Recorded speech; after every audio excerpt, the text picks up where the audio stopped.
Continue the story. A bit late, but one better late than never. Wake up! Wake up! Hey, wake up!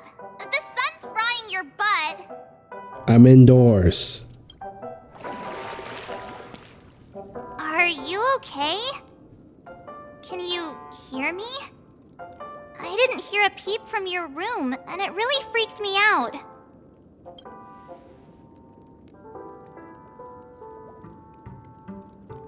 Hey, I was seriously worried when you didn't respond. Thank goodness. The Order's dream is over. Even though it's been a day, I still break into a sweat when I think about it. Our trailblazing expedition almost ended in Penacony. I'm so jealous that you got a good night's sleep. I was traumatized and too scared to even close my eyes. I thought if I fell asleep, I'd never wake up again.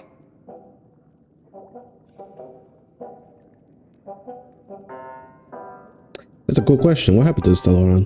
The Stellaron was sealed while you were sleeping. Okay, off The screen. ordinary people in Penacony have no idea what happened. They just feel like something's missing from their memories. The family's official statement was like, "The Charmony Festival was attacked by an unidentified Stellaron and came to a halt." After all, they can't just reveal the truth about the Order. Now, all the major lineages, except for the Oak family, are dealing with the aftermath. The family has invited the crew to the Radiant Feldspar as witnesses for an important meeting. Everyone's waiting for you, so hurry up and pack. We're leaving as soon as you're ready.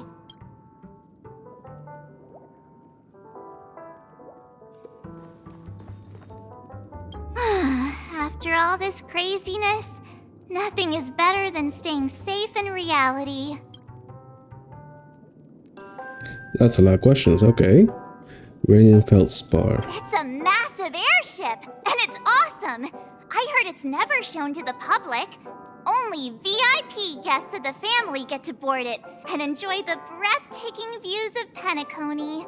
Is that the new zone to explore? I think I saw it briefly when we... what was that? The new Simulated Universe thing. What was it? Divergent something? I don't even remember. The Iris family sent us a bunch of souvenirs. Fruit baskets, plus this fancy button model. Uh-oh. After you're back on your feet, you can enjoy them all. We are pretty much celebrities on the planet of festivities now, aren't we? Yeah, it's a very fancy button. I like how everyone completely forgot about Sparkle. There were bigger threats than her, but now, wow. The Stellaron was sealed while you were sleeping. The ordinary people in Penacony have no idea what happened. They just feel like something's missing from their memory. The family's official now all the major lineages... Why the sudden interest in that? Well, I was dragged into the sweet dream. I felt a cold tentacle diving into my memories. Ooh. But something else was there. So the tentacle suddenly disappeared. Oh. And then I dreamed about stuffing my face with delicious food and going on a shopping spree. Sunday didn't seriously believe that was the life I wanted, right? Breaking free from that cheesy illusion was just a piece of cake. Yeah, let's go. We've got some time before we board the ship, so let's catch up with everyone at Dream Jolt Hostelry. No, let's just go. I waited long enough.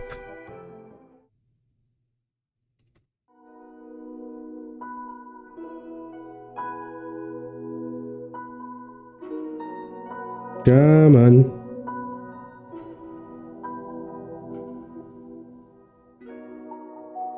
Come on, don't keep me waiting.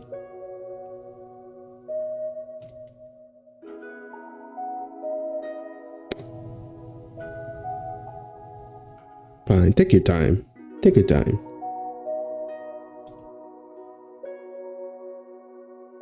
There we go.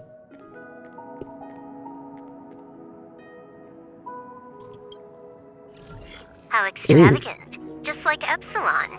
How was it? Did it live up to your dreamscape expectations? Haven't seen you in a hot minute. You already asked that when we first got here. Yeah, and you said no back then. But after all this madness, I'd say you've grown fond of it. Just a heads up, you're still on the Bloodhound family's wanted list, so keep a low profile. And this time, it's Firefly in the picture, not Sam. That's gotta be a whole new experience for you, right? Indeed.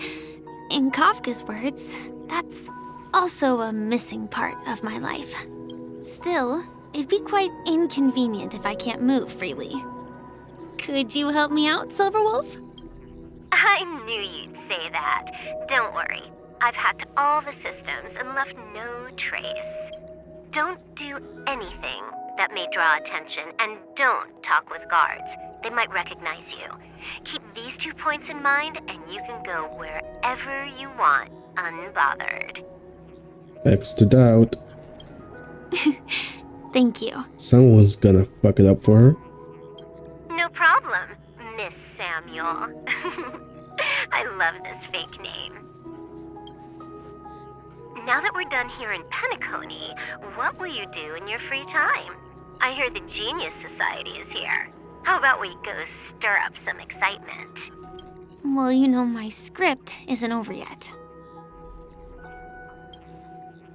I didn't bring you back to hear an answer like that. Don't worry.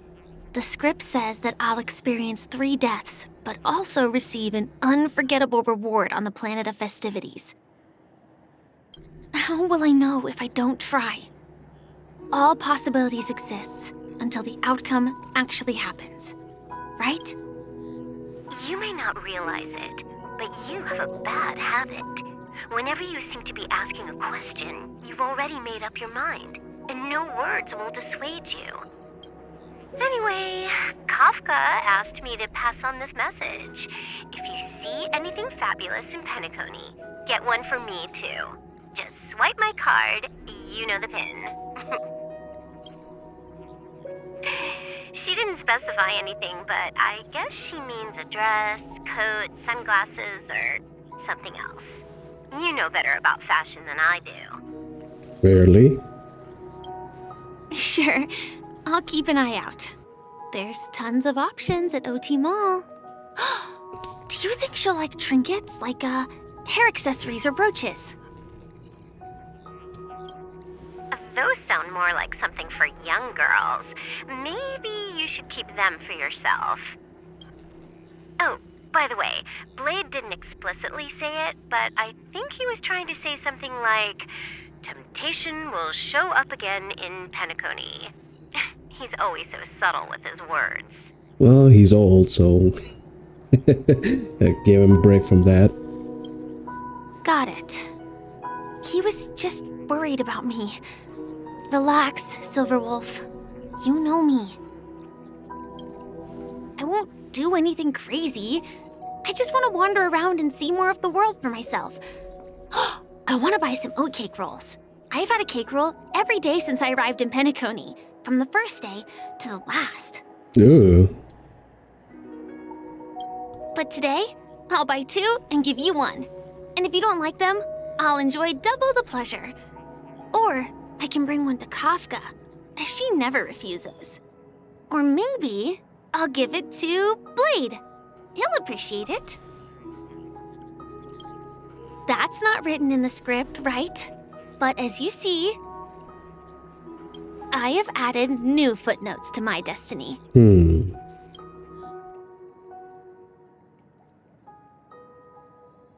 Speaking of the script, it's weird that they never bring up... Oh. Topaz.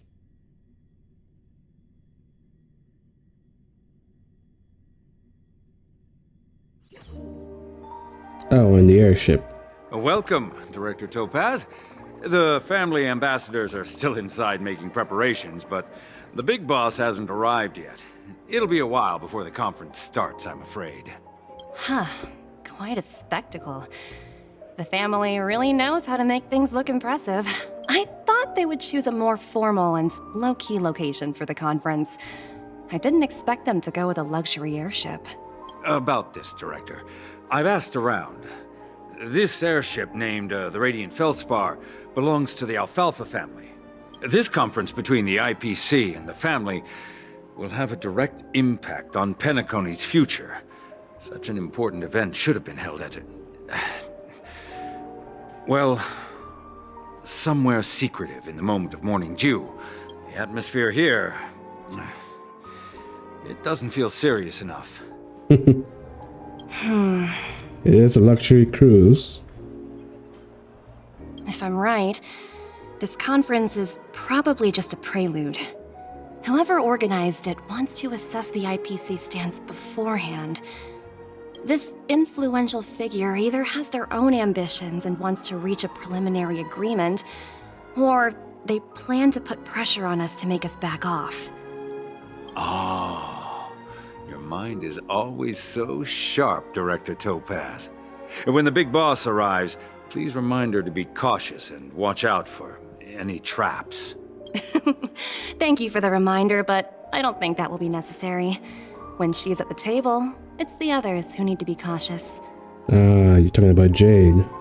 Just tell everyone on our team to stay focused on their tasks and not worry about the negotiations. Oh, got it.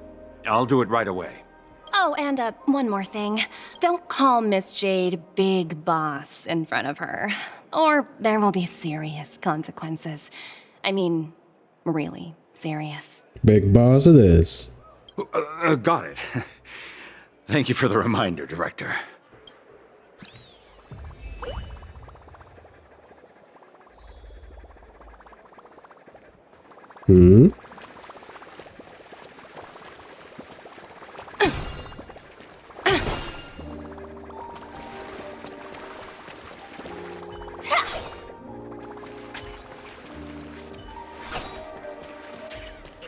Okay. Guess those can hit those. Who's snoring? Oh.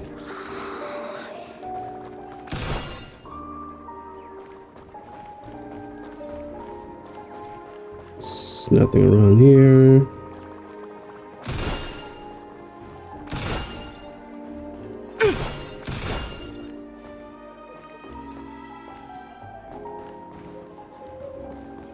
Oh, there's one. Ooh, free stuff. I'm guessing there's more birds.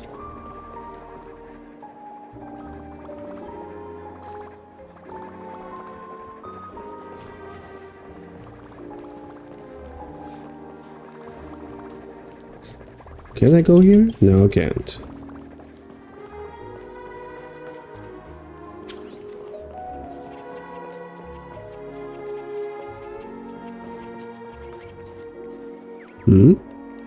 Oh, there's one.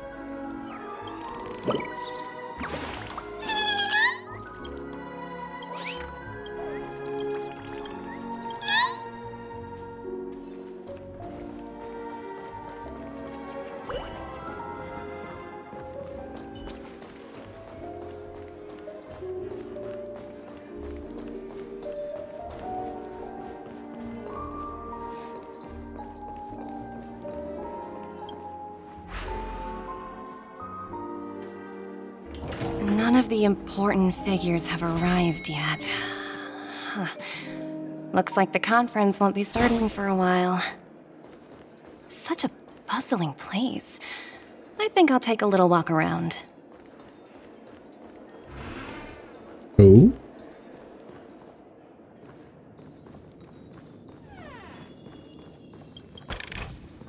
No danger detected. But never let your guard down.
Hmm.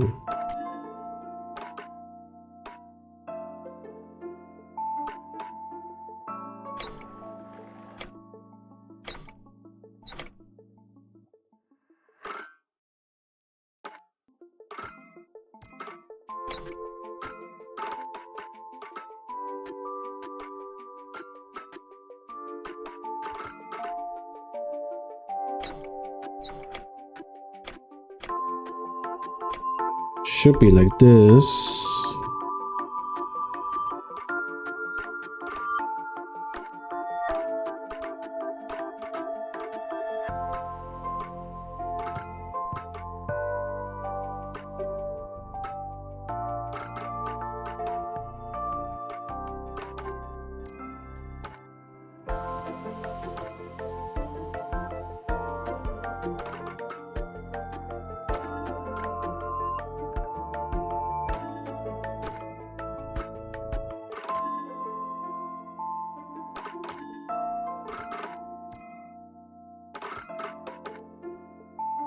Okay, I'm definitely stumped right here.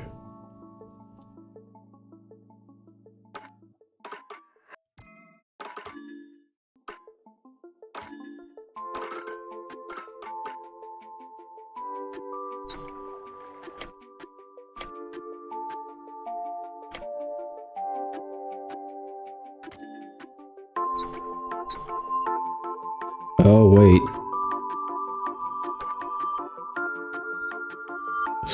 No, I'm so close. Okay, that wasn't it. Unless...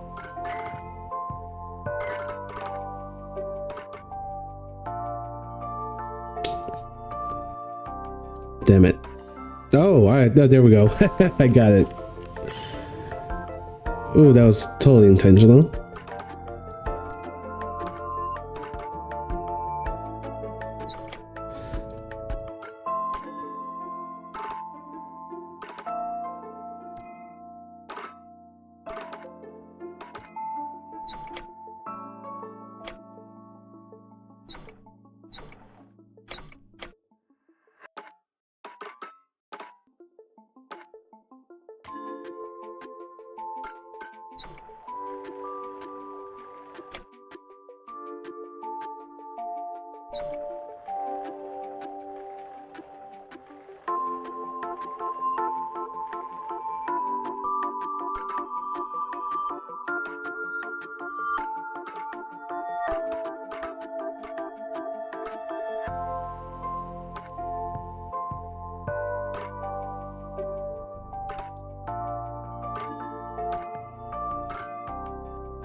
No, that's not it. That's not it.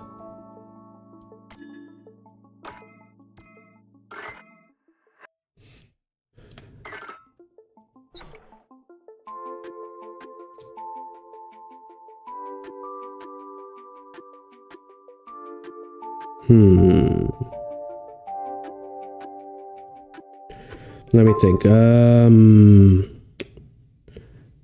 Should be.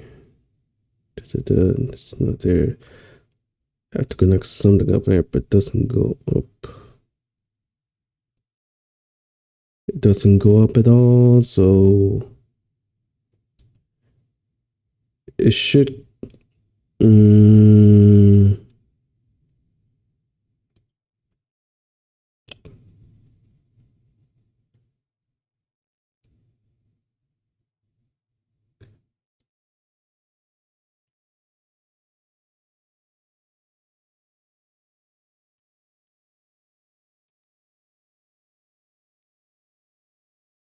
Come on, don't let him stomp you, itch.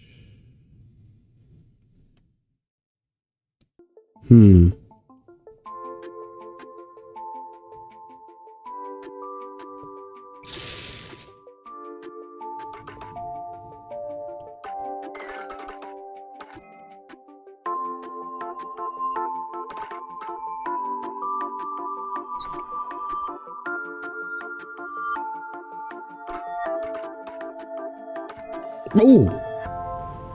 Oh, okay, I didn't even mean to do that. Okay, that was lucky. Oh, there's still another one. Shit, okay, now it's that. Wait, how did I... Oh, okay, I got it. Okay, I got it. That's how I did it. As for the fourth...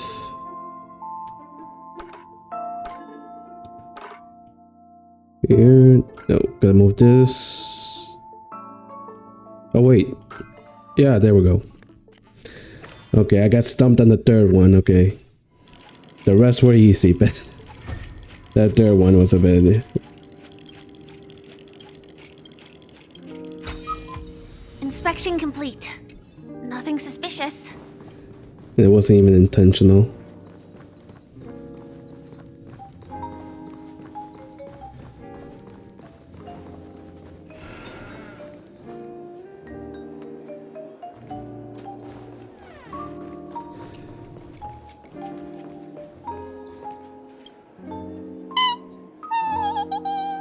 Oh, are you hungry, Numby?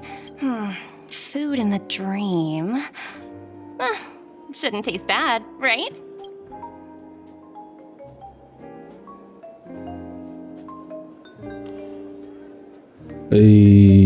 Whatever. Numby, catch! Uh-oh. Ooh, oops, not to your liking, huh? Sorry. I'll treat you to a nice meal once we get back to reality. So we're still in the dream. We're still in the dream, but there's a... whatever these things are called. Inside the dream as well. Inception much? Well, is there any birdies around here? I hear something.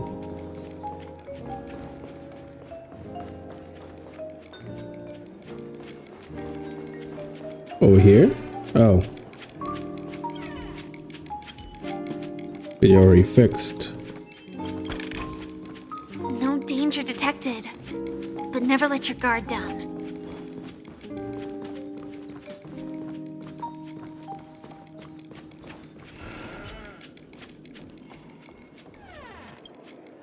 So many buttons. Uh-oh. How many centuries would it take to press them all? Huh. Didn't expect those pooches to actually recycle them all. Huh? What are these? For your safety, please stay away from those objects. Wait, was that Sparkle? For my safety? Are these buttons something dangerous? Not exactly. Lately, there's been a prankster in the Sweet Dream who's been handing out strange button devices to anyone he meets. He? This is Sparkle, isn't it? According to those involved, he said something like, "Just press this button and all of Penacony will explode!" Luckily, no one believed him. Still, the Bloodhound family collected these buttons just to be on the safe side. Where's that prankster? Haven't the hounds caught him yet? Yeah, that guy has some skills, I'll have to admit that. However, you know, the Bloodhound family won't give up. Whoever disrupts order in the dreamscape will face severe consequences. Anyway, the family will deal with these things. Please kindly keep your distance.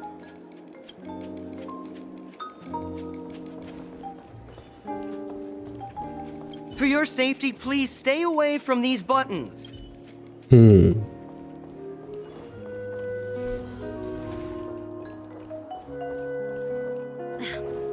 Watch yourselves in front of the IPC.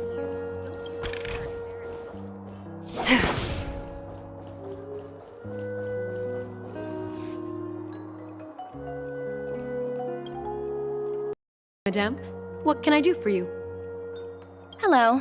Could you tell me more about the Radiant Feldspar? I assume you are the ambassador of the IPC Strategic Investment Department. It's my honor to assist you. The Radiant Feldspar is owned by Mr. Odie Alfalfa, head of the Alfalfa family. Mr. Alfalfa invested a significant amount in building this luxurious airship an Ember era ago, and it has been sailing across the 12 hours of the dreamscape ever since. Oh, so it's owned by old Oti himself. No wonder the ship is so lavishly decorated. Indeed, Mr. Alfalfa has impeccable taste. Only the most prestigious guests are invited by the Alfalfa family to board this airship.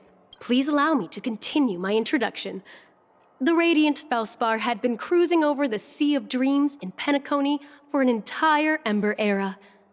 But its voyage was temporarily halted due to the recent reverberation. Reverberation?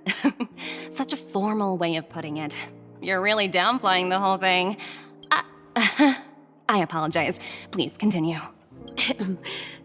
Following the previous reverberation in the Sweet Dream, the Radiant Feldspar had to suspend its voyage temporarily.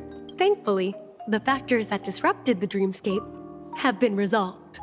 However, due to, well, certain special reasons, the Charmony Festival originally scheduled at the Penacony Grand Theater had to be temporarily postponed.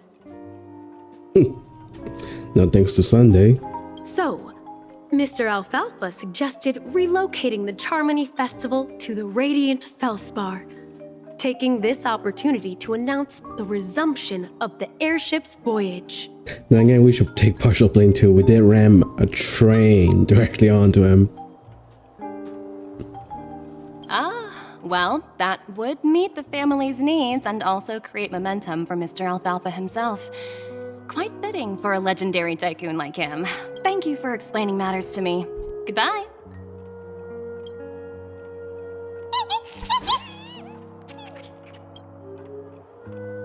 Hello? Oh? The Talent Motivation Department? Again? Internal review? Will it ever end? You have the thing on your other ear. I'm working on a major project. I don't have time to squabble with you guys. The way I handled the Urillo case was approved by senior management, and all of the project logs and calls are complete. Can't you check on them yourselves?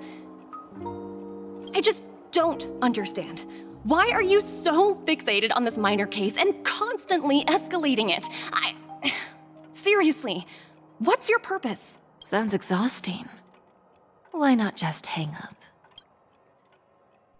In my opinion, you handled that project quite well. A little ball of ice in exchange for the Astral Express's good favor. That's not a bad deal for the department. Good favor?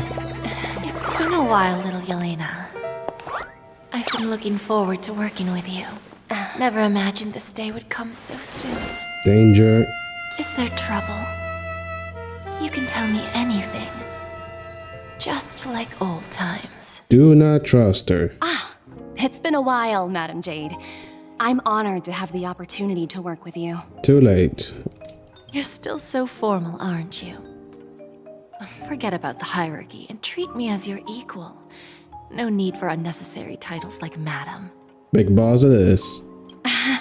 I'm sorry, but it might take some time to get used to that. After all, you are a senior. Well, now that we're both members of the 10 Stonehearts, I need you to be at your best. Especially since the upcoming negotiations leave no room for error. As sharp as you are, I'm sure you've figured out the true purpose of this conference, right? I believe old Oti has taken it upon himself to test our limits before the official negotiations between the IPC and Penacony. That's true, and it works in our favor. Do you know why? If we can reach some sort of agreement with old Oti beforehand, and gauge our opponent's boundaries, our future negotiations will go much more smoothly. That's the obvious benefit. Exactly.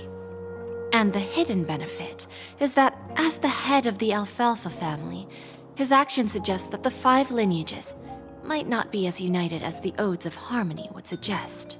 As long as the influence of Harmony hasn't completely permeated their core, personal desires will always have their way.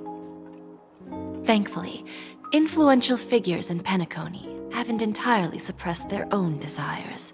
It's similar to the power struggles within the IPC. The supposed all-for-one philosophy shared by the 5 lineages. It's just a slogan now that the Dream Master has gone.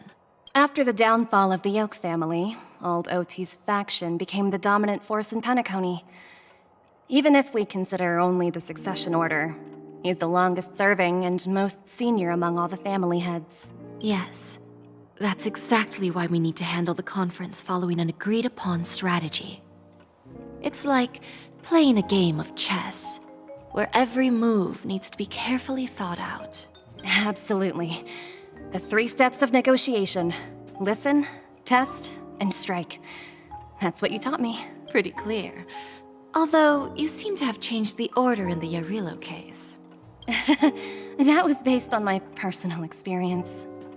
I apologize for interrupting your conversation, but the family head is ready to meet the ambassadors from the Strategic Investment Department. Time to get to work. Let's prepare ourselves and meet that esteemed supporting actor. Remember, our goal is to create an opportunity for the IPC to enter Penacony. Aventurine has already made a small opening, and you and I, we're going to tear it wide open.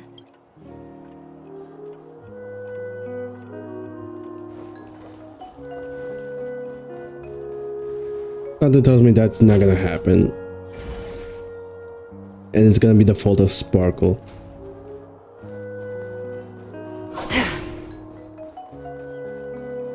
Ooh. Seek, and you will find.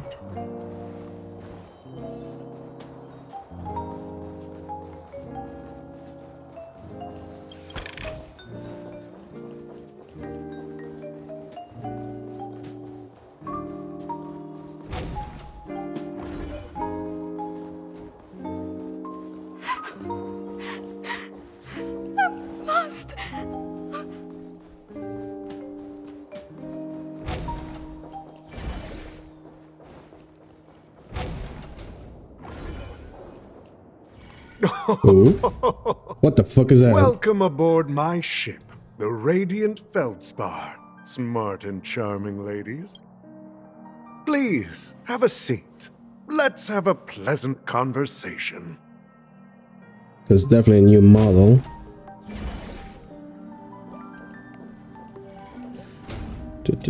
Anything here? Chest.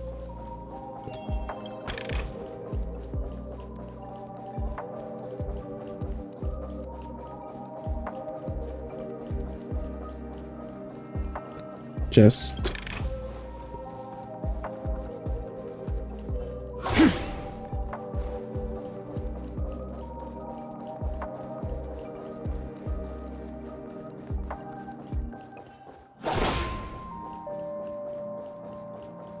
All right, let's continue. Welcome aboard, my dear ladies. Forgive me for any lack of attentiveness that might have led to a lengthy wait outside. No problem at all, Mr. Alfalfa. It's my honor to meet you in person. You may not be aware, but the book Odi Alfalfa, the biography, is a must-read for all Strategic Investment Department employees. After all, to many, you are the legendary figure who single-handedly built the Penacony economy. I expected no less from the 10 Stonehearts from the Strategic Investment Department. You're definitely skilled in the art of conversation. I always enjoy talking to smart people because we don't have to beat around the bush. We can just get straight to the point instead. Since I invited you IPC ambassadors on board, I'm sure you've figured out the topic I'd like to discuss, yes? I'm sorry, I believe it's the opposite. Smart people do not get to the point. They really flounder around and yap. No. Beat around the bush, we can just get straight to the point. No, we don't. Smart people do never get straight to the point. The future of Penacony, if I'm not mistaken. Precisely. those few words represent a terribly complicated situation indeed. Let's take that golden-haired guy who's not showing up, for example. He put in great effort and almost got himself killed. But what was it all for? Wasn't it eventually to create an opportunity for you IPC to regain control of the precious Astana? The wisdom and experience you've accumulated over 10 Amber Eras are truly impressive. Let's assume your assumptions are correct, Mr. Alfalfa. How would you respond to the IPC's actions? I appreciate your composure, Miss Jade. You must have witnessed much in your worldly experiences. However, perhaps you don't know much about Penacony. Old Oti won't sit idly by when faced with a greedy wolf.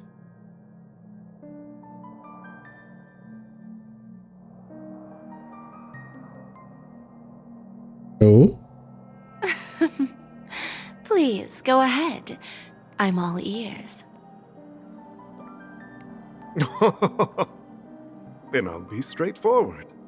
I requested this meeting before the official conference to dissuade the Strategic Investment Department from trying to lay a finger on Penacony. They're not gonna give up. If you back off now, you can make a smooth exit and prevent the IPC from losing face during more important negotiations. One of our P-45 executives was attacked and nearly killed in the dreamscape. The IPC can't simply ignore this incident. Moreover, considering the turbulence during the Charmony Festival, Penacony's credibility has taken a hit in the public's eyes. Despite your determined attitude, the issues plaguing Penacony are real, are they not? You used the term real, Miss Topaz, but let's not forget that this is the realm of dreams. If you want to succeed here, you need ambition and unconventional thinking. Curious about how I plan to respond to the IPC? Well, I don't mind sharing. My actions will help Penacony take a significant step forward by self-listing and going public. Huh? Going public? If I'm not mistaken, you want to bypass the IPC and go public on a universal scale. Precisely. Instead of watching the IPC gnaw away at Penacony, I'd prefer to open the doors of the sweet dream to the entire universe. That's not good. Starting today, anyone in the cosmos can become a shareholder of the land of the dreams. This is the path of harmony I'll choose.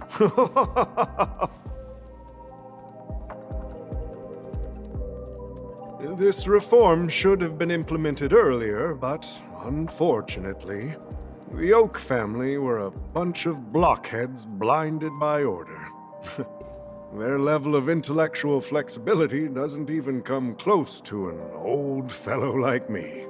Old and flexible. Thanks to the little reverberation earlier, the biggest obstacle between me and my reforms has been eliminated. Old and flexible do not go together. Sorry, my dude. You're set in your ways, and this old dog cannot learn any new tricks. You have your own schemes, and you're not gonna back off from the IPC. The Alfalfa family will publicize the financial results of Sweet Dream Paradise, so that the entire universe can see that despite the catastrophe, Penacony still holds immense potential and opportunities, and that the family remains confident in its future.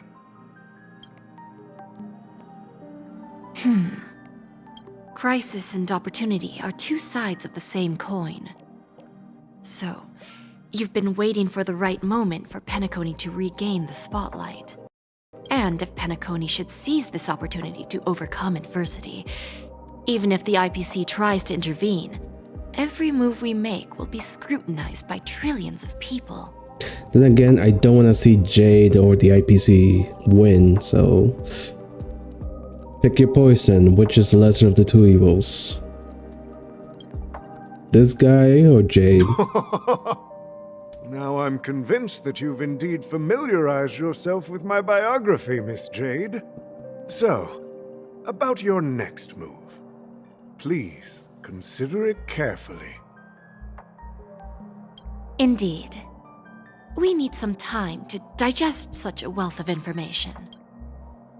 I suggest we conclude the first half of our conference, Mr. Alfalfa. Please allow Topaz and me to confer privately for a few moments, and to respond on behalf of the IPC later. Of course. Take your time, dear ladies. Creepy.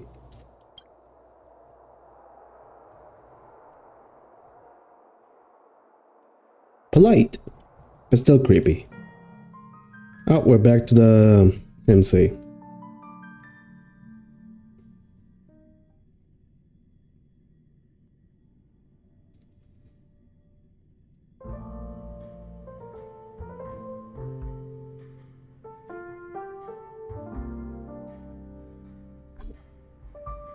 The Alfalfa family had a meeting with the IPC? I got this information from a message sent by that IPC ambassador. He said it was to return the favor. It's not hard to imagine. Penacony today is pretty much like the frontier prison it once was, with external forces casting greedy eyes and the undercurrent of order lurking within. Instead of falling into a situation where they are plagued by both external and internal threats, Penacony would rather take a step back and invite the IPC to negotiate at the table, ostensibly to cooperate, but in reality, to secure more opportunities for their own survival. Well, no wonder they sought the mediation from the Astral Express. In your opinion, who should we stand behind? I don't think the followers of the Harmony are completely innocent victims in all of this. For reasons unknown, they have a strong desire to smooth things over, which leads to speculation about their motives. Honestly, I don't want to take either side, but I just like the IPC more, so I have to take the Penacony side this time. Just this time, but only because it's the lesser of two evils. If either the family or IPC were to assume full control of Penacony, it would return to its previous illusory dream of hedonism, and the efforts of those previous nameless would once again go to waste. There you are. Did you rest well? So is there a third option? I didn't disturb you since you were in a deep sleep.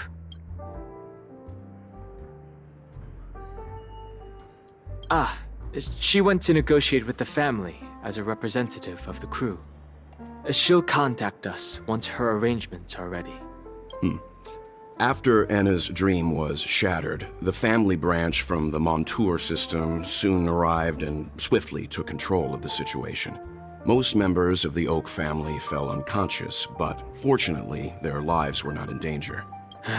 The mastermind behind the plans was confirmed to be Gopher Wood, the previous Dream Master. But by the time we arrived, he was dead already.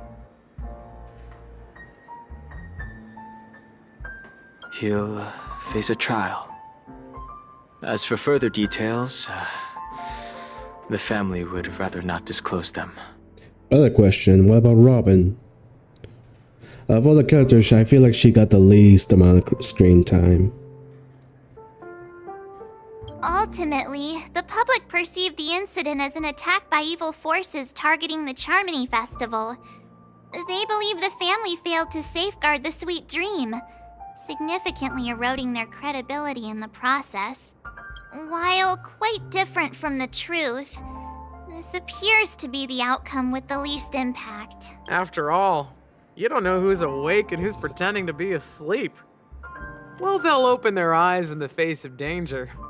Once the danger subsides, they'll embrace the sweet dream again. Who's talking? Here's a toast, with 3 glasses of glory of the Trailblaze to all of you. What are you talking about? This is my lounge. It's good to see you all again. Although we might be saying goodbye again after this reunion. When will the Astral Express leave Penacony? We'll stay a bit longer, but not too long. So, this is our final meeting then? If this is a farewell, then it seems to be missing something. Music? Atmosphere? Maybe a special drink to honor those who are not here. No more special drinks. I had enough during your event. Let's see. The mixed drink should be solemn, dignified, and unique. No more. As we'll use it to pay respect to those fallen heroes. To the Nameless, resting in peace. And to Gallagher. I mean, is Gallagher dead? I forgot about that. Didn't he mention he's gonna disappear? Since his role was over? Oh well.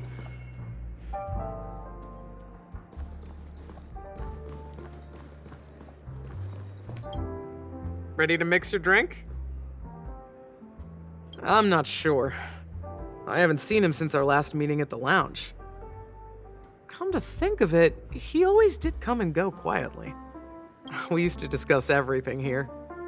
But every time he'd leave, I'd realize that I didn't know him at all. Such is the mystery that is Gallagher. I have a hunch. Perhaps he's already fulfilled his wishes and won't be coming back. Before we start, would you like to talk to your friends? We have plenty of time. Is that an option? Oh, that is an option. I completely ignored that. There's March. Nope. Go away.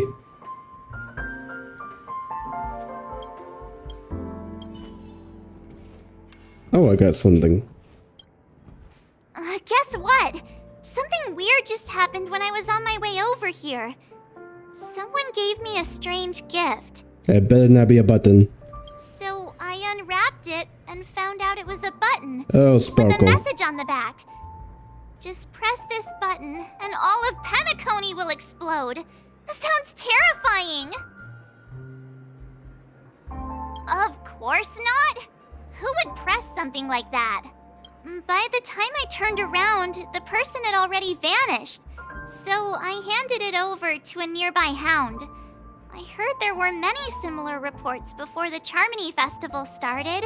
I'm really worried about the future of Penacony.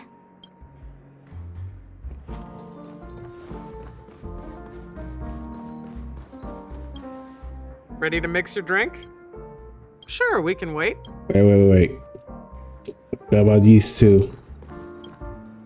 It's rare for all passengers to leave the Express together during a trailblazing expedition. But for Penacony, it seems most appropriate. Given the conductor's presence, there's no need to worry about it. However, it's crucial that we soon return to inform Pom Pom about the Nameless. Yeah, they passed away, all 3.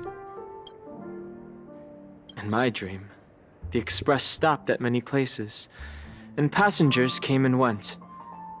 However, the 5 of us were always present, and the journey seemed never-ending.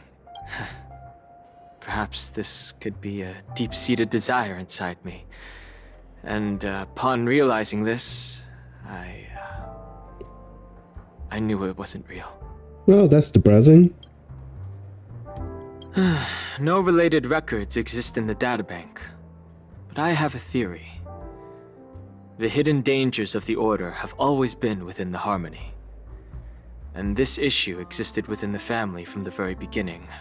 However, now that more powers in the universe are aware of this secret, the situation in the cosmos will become more complicated. Like I said, we'll go and see. Once we've packed everything, we should head to our next destination. This trailblazing expedition has been thrilling and memorable. Hopefully we've all gained insights about ideals, paranoia, clarity, and dreams from the experiences we've had. The only thing I learned that you still refuse to do anything despite being present. You were here in Shangzhou and you did nothing. You were here in Penacony and you still did nothing. You gave us a glimpse when you threatened Acheron, but still you did nothing. All that power for nothing. Why do you even exist in the story if you're not gonna do anything?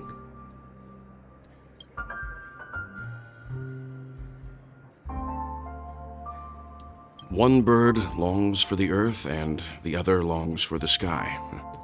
Even if Robin had to stop her brother with her own hands, she won't give up on him.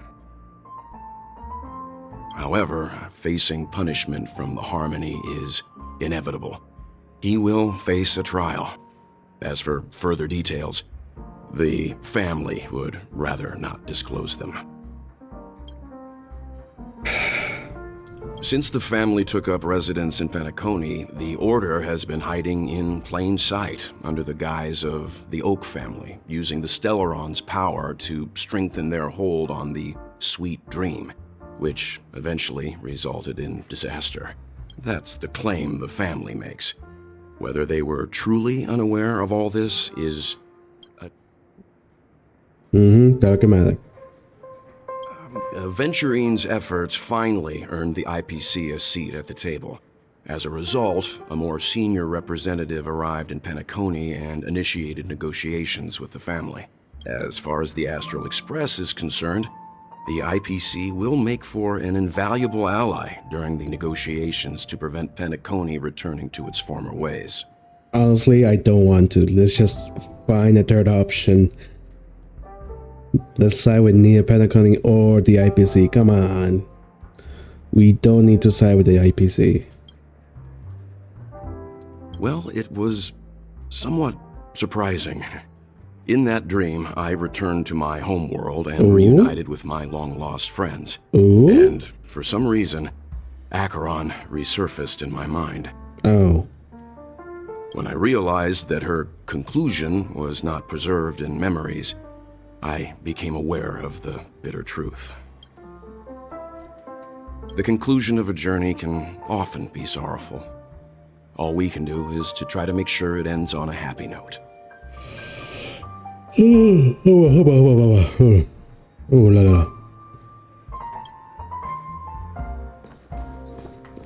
a bit tired. Ready to mix your drink? Yes, let's get it over with. Before we start, would you like to talk to your friends? All right, as you wish. I think I have an idea about what drink to make. Would you like it bitter or sweet? It's up to you. Choose the flavor that suits you best at this moment. Drowning sweetness. One of the most challenging drinks to make. A slight imbalance in the ingredients can result in an overwhelmingly viscous sweet taste. However, with the right ratios, you get a uniquely sweet drink with a lingering aftertaste. Sure. Not a bad choice. Let's start mixing.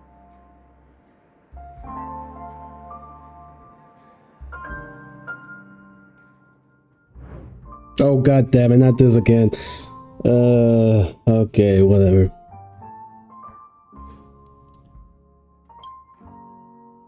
What the? Oh.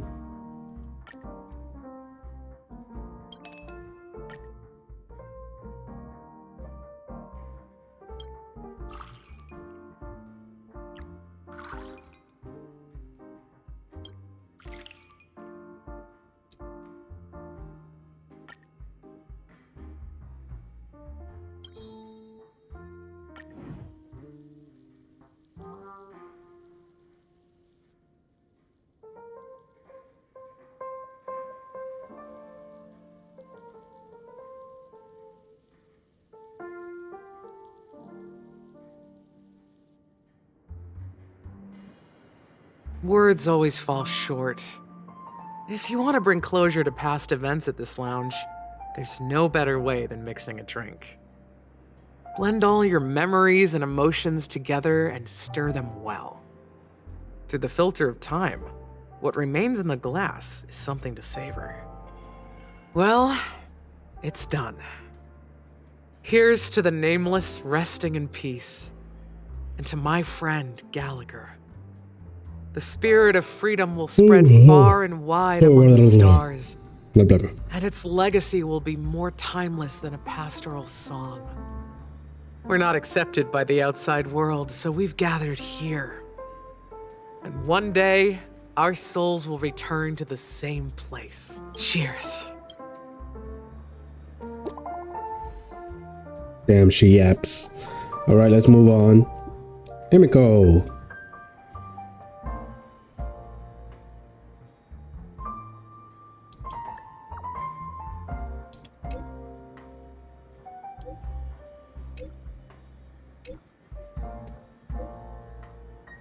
Fine, be coy. Keep your secrets.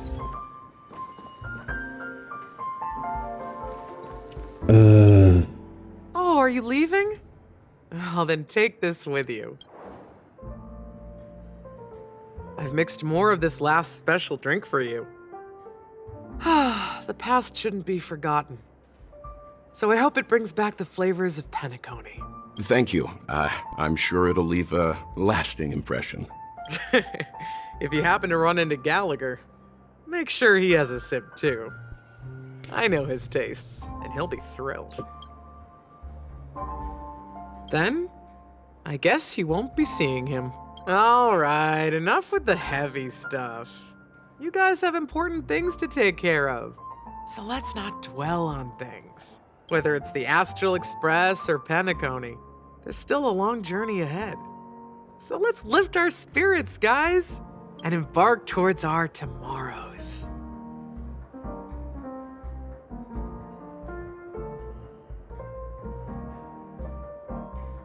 Oh, back to Jade. Oh wait, Himeko's on the ship as well, so what, we're gonna meet her as well?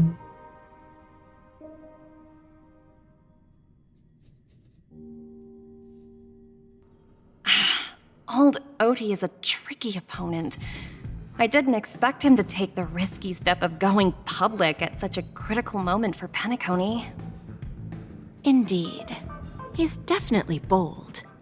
It's that kind of boldness that made him the Odi Alfalfa he is today. Still, the outcome is uncertain. Shouting loud doesn't necessarily carry any weight. What about the phone call I asked you to make, Topaz? Ah, they agreed. But it'll take some time before they arrive. Ooh. Just as it should be. The sweet dew should be served after the bitter poison. Looks like we'll be skipping the exchanging apples step this time around. Now that we're dealing with a greedy merchant, a simple apple wouldn't make a difference. Well, I guess I included myself in that remark too.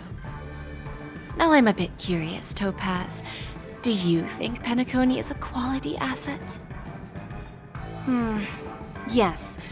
Despite its recent calamity, Penacony remains a top-quality asset within the cosmos, with good credit, lucrative potential, and promising prospects. Well, that's obvious, but what I truly wanted to know is, this project is obviously too bland for your taste, isn't it? That's true. I wouldn't be here if it weren't for Aventurine. But despite that, you trust him. You even entrusted him with a cornerstone, something as precious as life itself, to finish this gamble. Are you not in the same boat, Miss Jade? Without us playing along, your Jade Stone wouldn't have made it across the border so easily, allowing you to see all desires that flow through dreams to gain a bargaining chip in negotiations. That's why I'm willing to stake my Topaz Stone to cover for you. It's like one big, elaborate game of chess. Once that kid sets his mind to something, nothing can stop him. Not even fate. Well, at least he's still alive, and that's the best outcome. Unfortunately. Looks like we've strayed off topic, Miss Jade. Should we discuss our next steps? No need. I'll go it alone. Meanwhile, you can go greet our honored guest and wait for my message. Honored guest? Okay. Is that Robin? Oh. Huh. She's also here on the Radiant Feldspar. Now I'm interested. Where are we?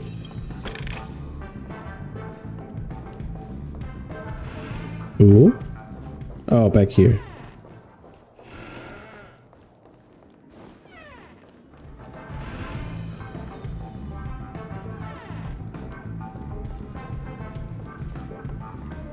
And there's the birds. Oh, upstairs. That chest. And a bird. Not exactly eye-catching.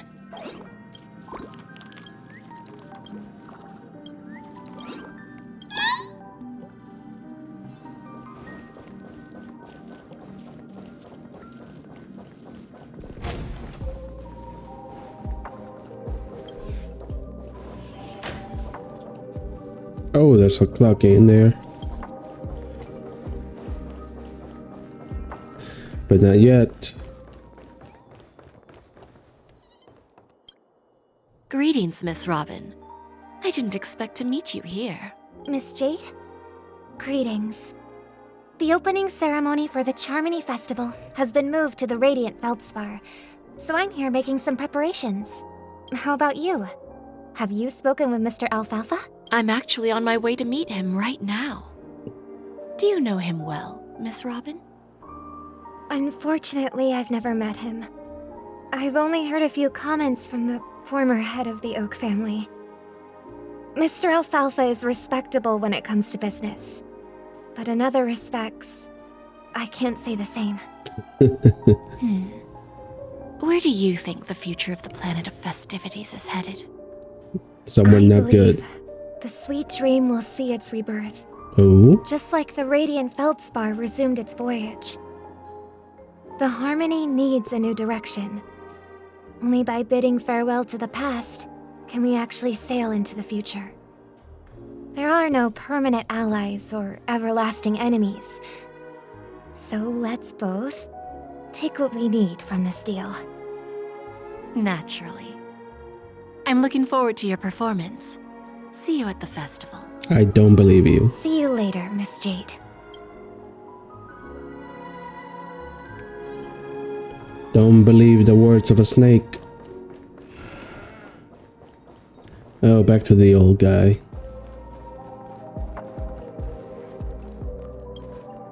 Thank you for your patience, Mr. Alfalfa. Let's continue our discussion. Make it short. Figured out something already, Miss Jade? But where is Miss Topaz? Topaz has something else to take care of. You'll be seeing her later. Talks can still continue between the two of us. Is it just me, miss? Your tone sounds very different now. I need to set a good example for my junior. It's not a good habit to be too loose-lipped during negotiations, right? Now we can speak frankly and openly. Do you believe what I said, Odie? You're not the only merchant who has seen the changes in the cosmic market over the past 10 Amber eras. Interesting. Now that's interesting. Good. It's good to be straightforward. Openness and transparency are my things. So, tell me, what's your next move?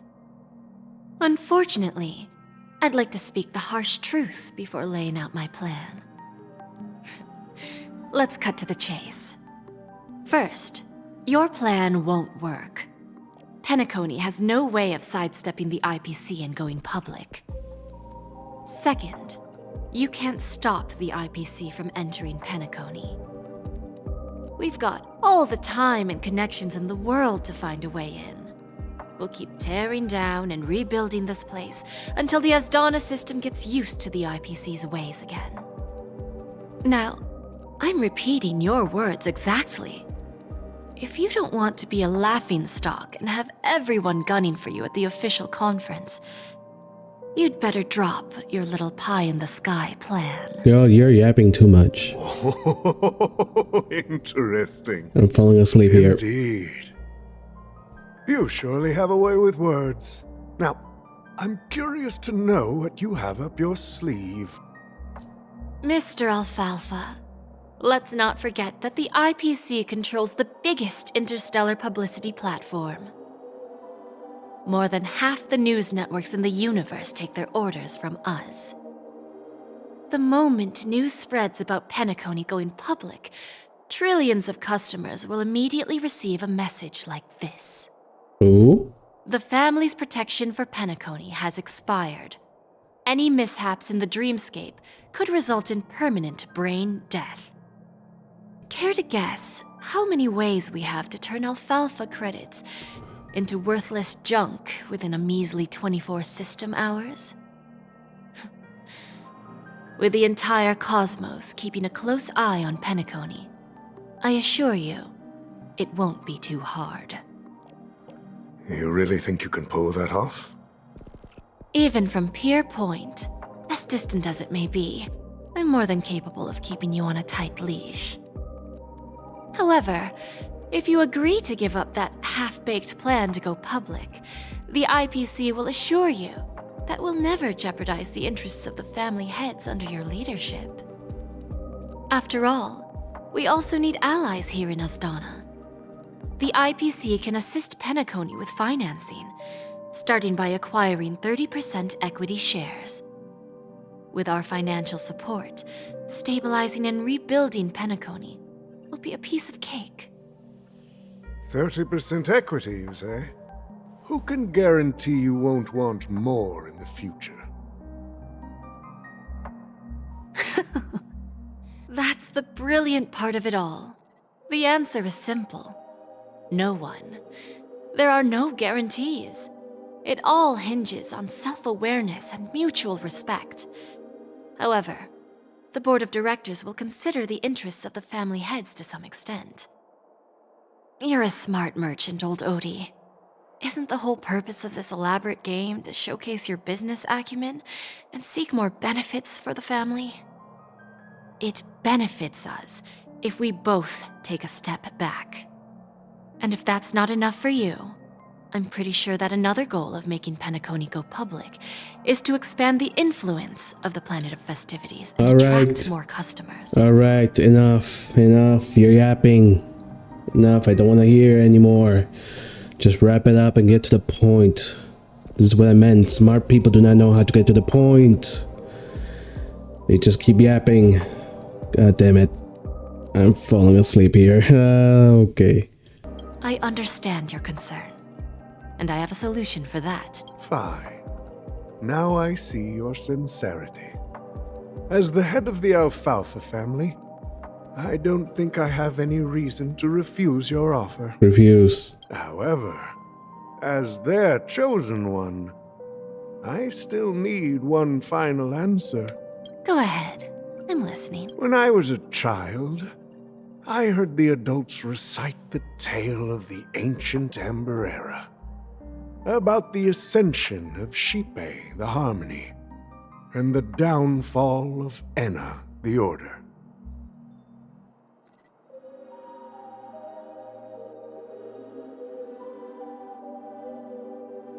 The Order and the Preservation used to be close in ancient times. So, why does the IPC, as a follower of the Amber Lord, seek collaboration with the family instead of aligning with the Order? The answer is simpler than you think. It's all about credits. Everyone's favorite thing and the universally recognized currency among the stars. The IPC has the power to perpetually ensure their value. With each new world integrated into the credit system, the IPC adds another building block to its cause. Eventually, all exchanges, capital, and businesses will operate within a unified monetary system. By then, all planetary developments will be recorded in accounts with well-defined values and the ability for exchange and circulation. And the heart of everything will be Klepoth's credit. And then the IPC will be able to exert influence over everything. Don't fall for it. Our intention is to establish enduring preservation, so I'm sure you can understand. This universe doesn't need two types of order. Well said. Now you've convinced me. All right. Tell me your solution. Let's see if we're thinking the same thing.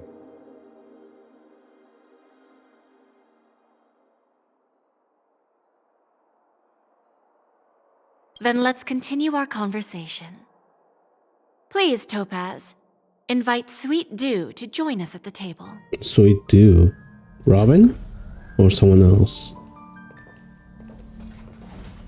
Oh, Himeko. Thank you for your presence, Miss Himeko. Please allow me to introduce her to you, Mr. Alfalfa. This is Miss Himeko from the Astral Express, one of the future shareholders of Penacony. I've heard so much about you, Mr. Alfalfa. It's an honor to meet you as representative of the Astral Express.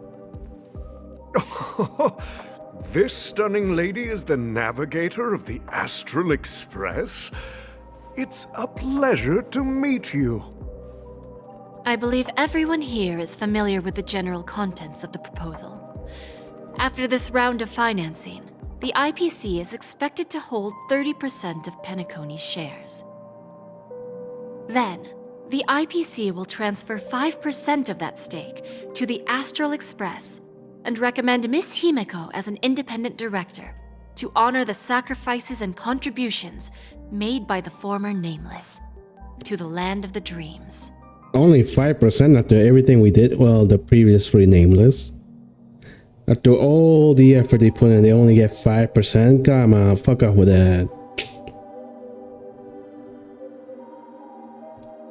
While this decision isn't finalized yet, we are honored that everyone here recognizes the way of the Trailblaze. While the Nameless didn't embark on their journeys for fame or fortune, if this is the wish of both the family and the IPC, I will represent the Astral Express and fulfill my duty as a member of the board of directors.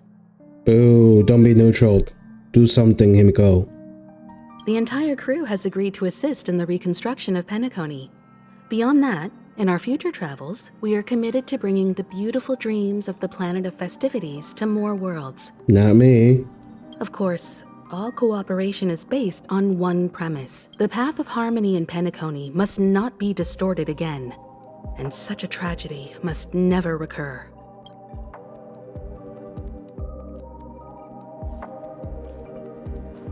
God damn it, Himeko's too neutral. Doesn't want to step on anyone's toes when they clearly deserve it. What did it just get? Oh, it's just a story achievement.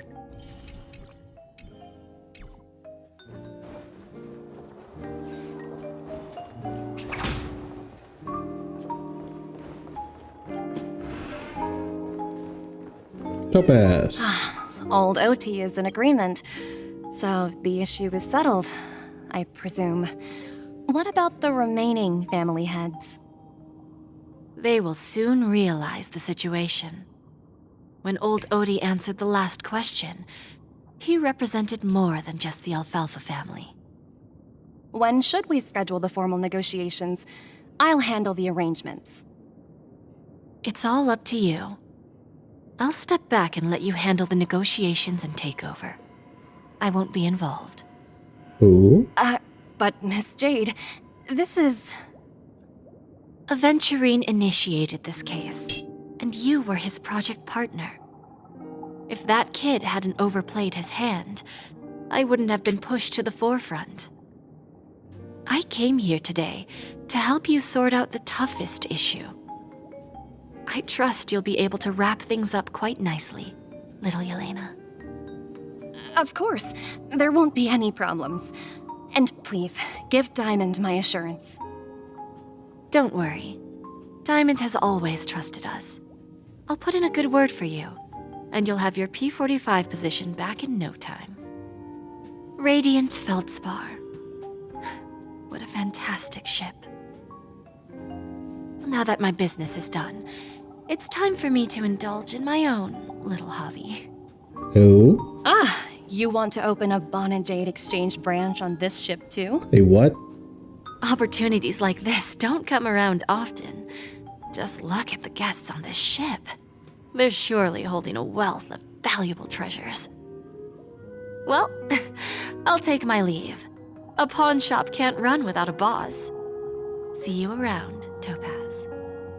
A pawn shop? I have one more question for you, Miss Jade. Go ahead. That dose of bitter poison. I'm curious as to how you found this information. I didn't find the information. It came to me. It was from a lady concerned with the future of the Harmony. In return, Robin? I've agreed to help her with something. But that's for later. We can deal with it after we leave Penacony. You see, that's what investment is all about. The seeds of opportunity are already sown. They only need a little bit of nourishment to take root. And then after, all we need to do is wait patiently. Like right now, for example. It's just about time my final guest boarded the ship. Which guest? Are you talking about, a Firefly, of course, her. The final guest.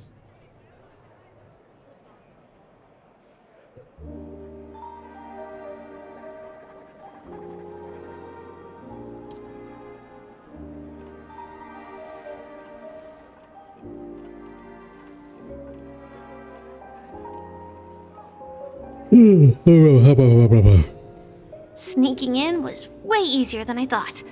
The family's security is as lax as ever. So, this is the Radiant Feldspar. So luxurious. A pawn shop that grants wishes. Is there really a place like that on the ship? Do not do it. I'll find out for myself if the rumors are true or not. So this is the legendary Radiant Feldspar.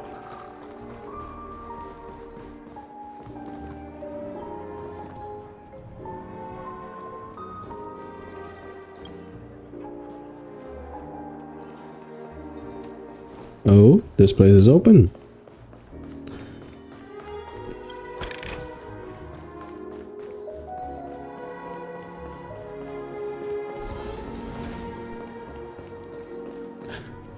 Oh.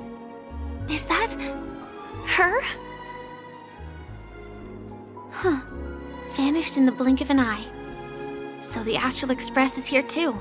And Robin as well. I'm having my doubts as if that's her. I heard the IPC. Let's not forget that Sparkle is here. What happened in Penacony? The Charmony Festival has really been postponed.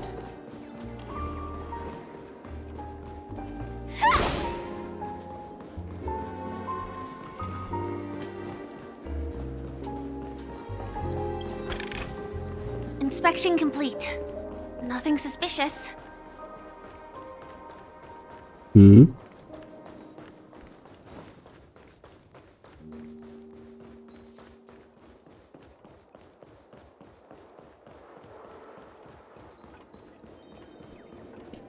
Nope, I heard a bird.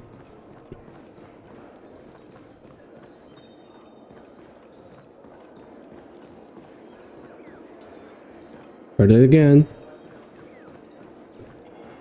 There it is.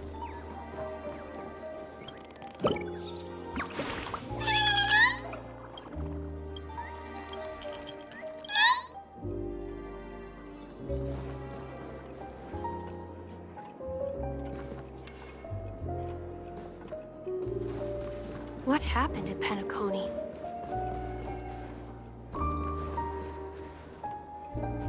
By the way, there's one more thing. Mr. Alfalfa and I discussed it.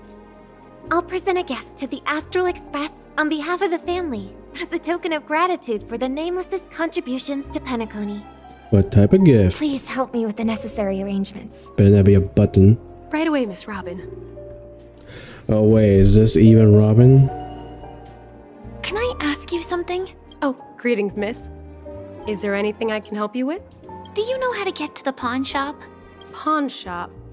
Ah, you must be talking about Lady Bonajade's place, right? I heard she offers, special services there. Oh? I've marked the pawn shop's location on your device. Please feel free to check it out. Lady Bonajade. I think I've heard that name somewhere before. Was it from Silverwolf? Come to think of it, she disappeared after mentioning that she was going to meet with the Genius Society. I wonder how things turned out for her.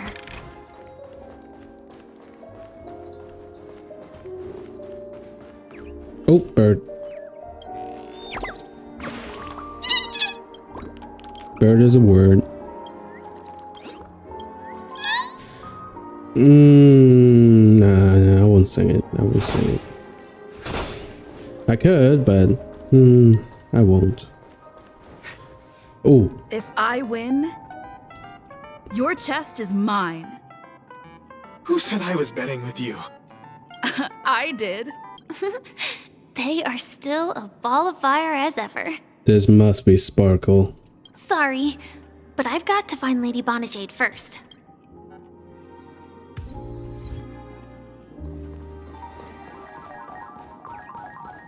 Bird. Play some more!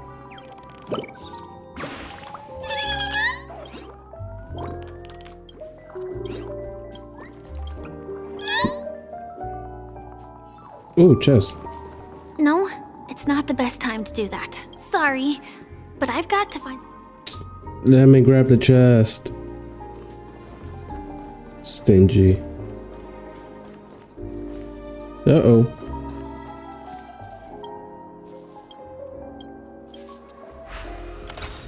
Well, let's hope we don't screw up like the last time. Oh, this one's confusing. What do we have? 1, 2, 3, 4, 5. Oh my. Oh. There we go. Oof.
I mean, I completed the bridge right here, but I can't go there.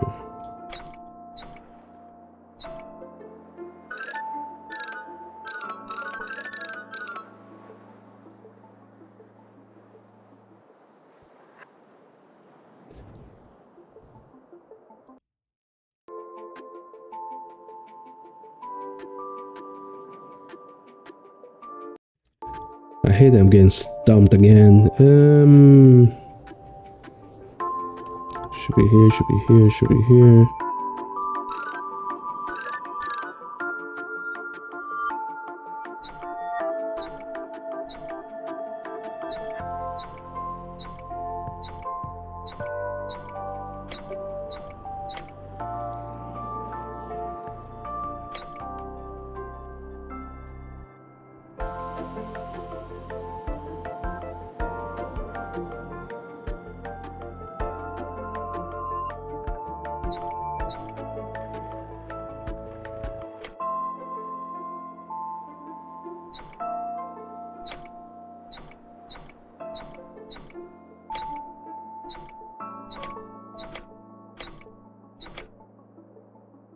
This should be the right answer, but the problem is the screen isn't.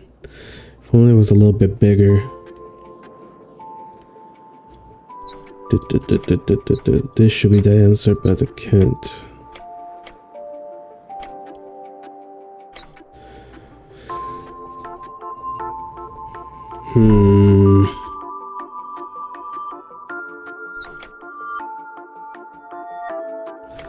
There has to be a different answer.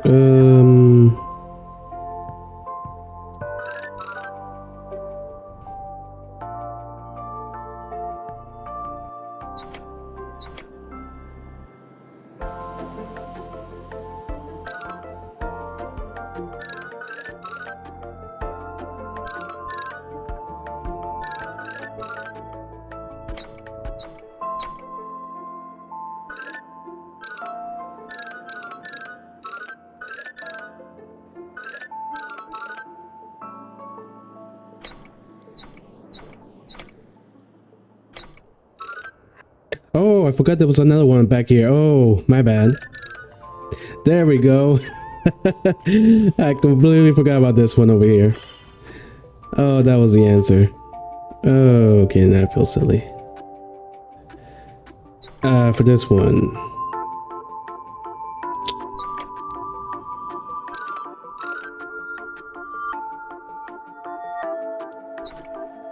There we go.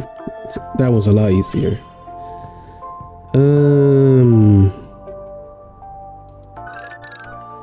Yep.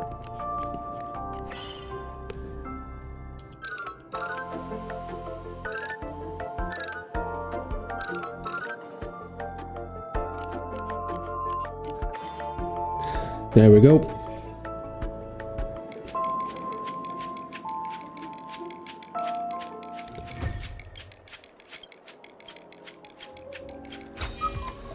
Inspection complete. Nothing suspicious.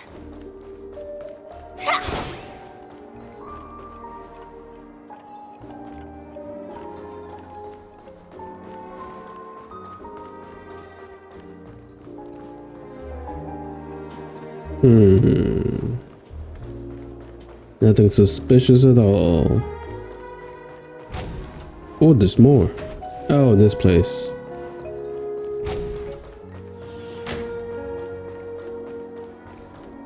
Where am I going? Oh, over there.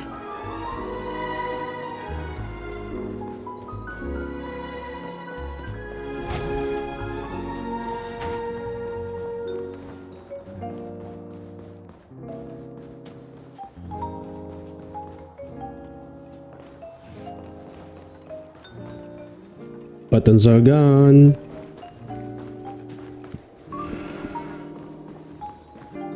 Oh, Jade. Welcome to Bonnet Jade Exchange, Radiant Feldspar branch. How should I address you, dear lady? Just call me Samuel. Samuel. Nice name. So what do you need, Miss Samuel?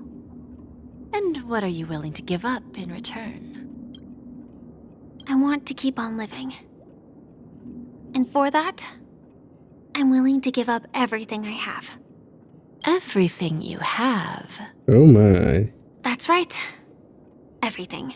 Miss Samuel, I think you'd best turn around. It seems you're not quite familiar with the term pawn. What do you mean? I mean it literally. I sense your burning desire to live, but unfortunately, You don't have anything of equal value to offer. Okay. A pawn shop that grants wishes. I see. It's just a marketing gimmick. Well, that's quite a harsh accusation.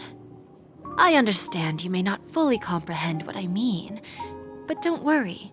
I'll help you understand. Go and talk to these people. They're all customers of my pawn shop. See for yourself if their wishes have come true. Once you've done that, come back to me. I'll help you understand the true meaning of pawn and make you realize what you're missing. That Lady Jade feels more like a moneylender rather than the owner of a pawn shop. That's what she is. She's a shark. Well, Oh. I've got nothing better to do anyway. I'll do as she says and see what happens. Topaz is a debt collector. Aventurine is a gambler. And Jade is a loan shark. In front of the IPC. Don't you Not a good combo.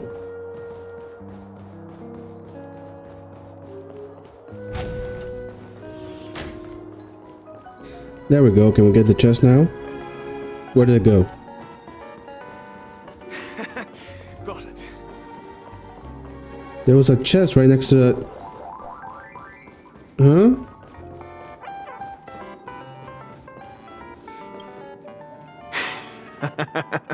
You stupid little girl.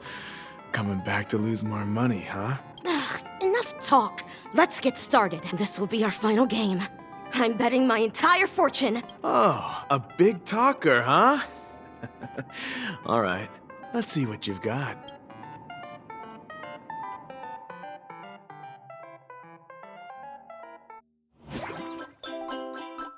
What? Oh.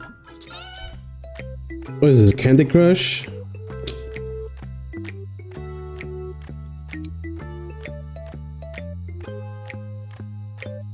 Wait,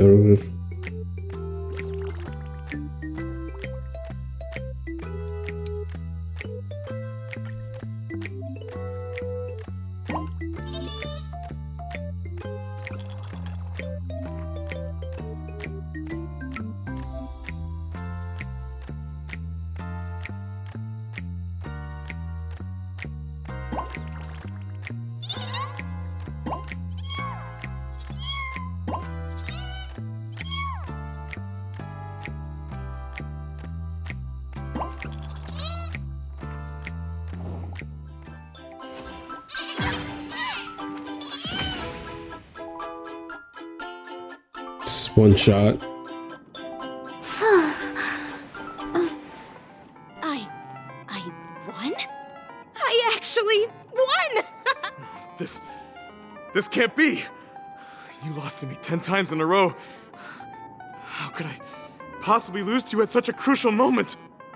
It's true! Lady Jade has truly blessed me! Finally, my luck has turned for the better. Great new era for Stacy. The master gambler has arrived!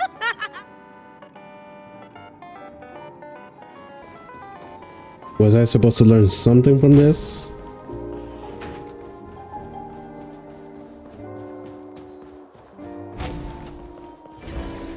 You can't tell me that all Jade does is give a confidence boost.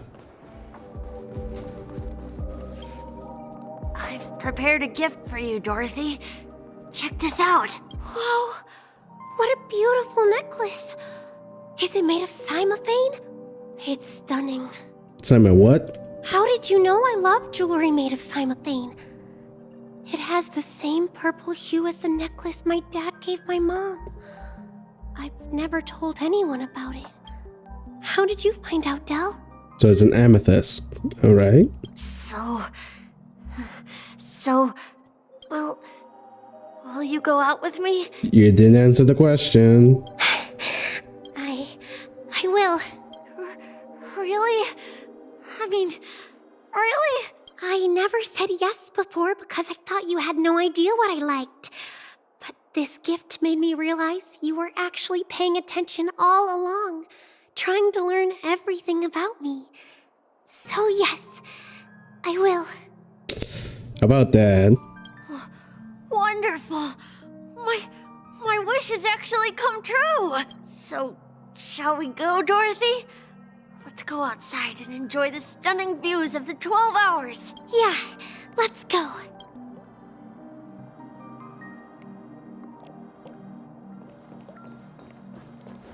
So, confidence boost, advice. What else? Hey, did you see that? The gray-haired one outside. Don't look around, just focus on your drink. Seriously, they look like a total lunatic. Is that her? What the? Okay. Try not to fall off. And March is just there, either cheering her on or... about ready to take a photo. Yeah, you heard right. I've got him. He's been hiding at the Moment of Soul in Penacony, using a fake identity. And he even posed as a professor at Paperfold Academy. I've made a deal with the family. I'll leave the extradition-related paperwork to you. How'd I find him? Well, let's just say I had some help from an influential figure. Don't ask for the details. 22 years. Yeah. 22 years of chasing this guy all over the cosmos. You know, never thought it'd end up like this. Right here. I'm gonna hang up for now, partner. I need to raise a glass to myself.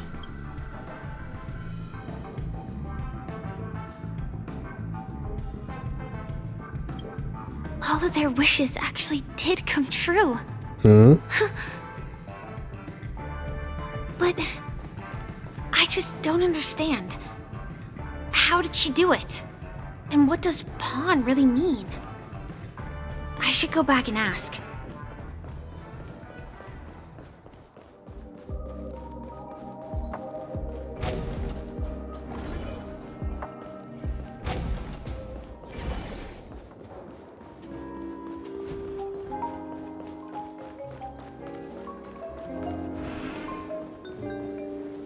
So you're back, Miss Samuel. Yeah. I found those people. And it seems their wishes did come true after visiting the Jade exchange. It's a bit... I'm not sure what you want me to see. They all seem to be living... fulfilled lives. Not so fast. This step was just to show you that the Jade exchange is genuine. That I had the power to grant their wishes. And now, I'll tell you the price they paid. Uh-oh. Dell was from a wealthy family. He was head over heels for Dorothy and wanted to win her heart. So he made a deal with me. He put up his entire fortune in exchange for a gift that would impress Dorothy. Oh my god. It was a piece of cake for me, thanks to my IPC connections. However, Dell will soon find himself evicted from the dreamscape because he can't afford his room. Whether he can bounce back from poverty, well, that depends on him. Let's just hope that necklace will keep the relationship from crumbling. All your fortune for a girl. Then there's Stacy, a lady with a gambling addiction. She wanted some serious luck, but she had nothing to offer. So I took something else instead. I took away all her close relationships. How the fuck can you do that? From the moment she stepped out of the Jade exchange, every casino in the cosmos would remember her name. But her parents and siblings would sever ties with her, and it would be impossible for Stacy to make any real friends again. Now that's a bit cruel. She will accrue a vast wealth due to her good luck, but she'll never be able to use it for the people who truly matter to her. As for Detective Walker, he spent 2 decades chasing down a wanted criminal for some heinous crime. But he never caught the guy. In his desperation, he came to me. He offered his own memory system as collateral. In due time, his memories as a detective will be erased, and he will completely forget his own identity and all the sacrifices he has made. Interesting, don't you think? I fulfill people's desires and grant them favors, and soon they come back to me with even greater desires. Eesh. When people see others' desires get fulfilled, they develop their own desires. It seems like an endless cycle, but it does have a goal.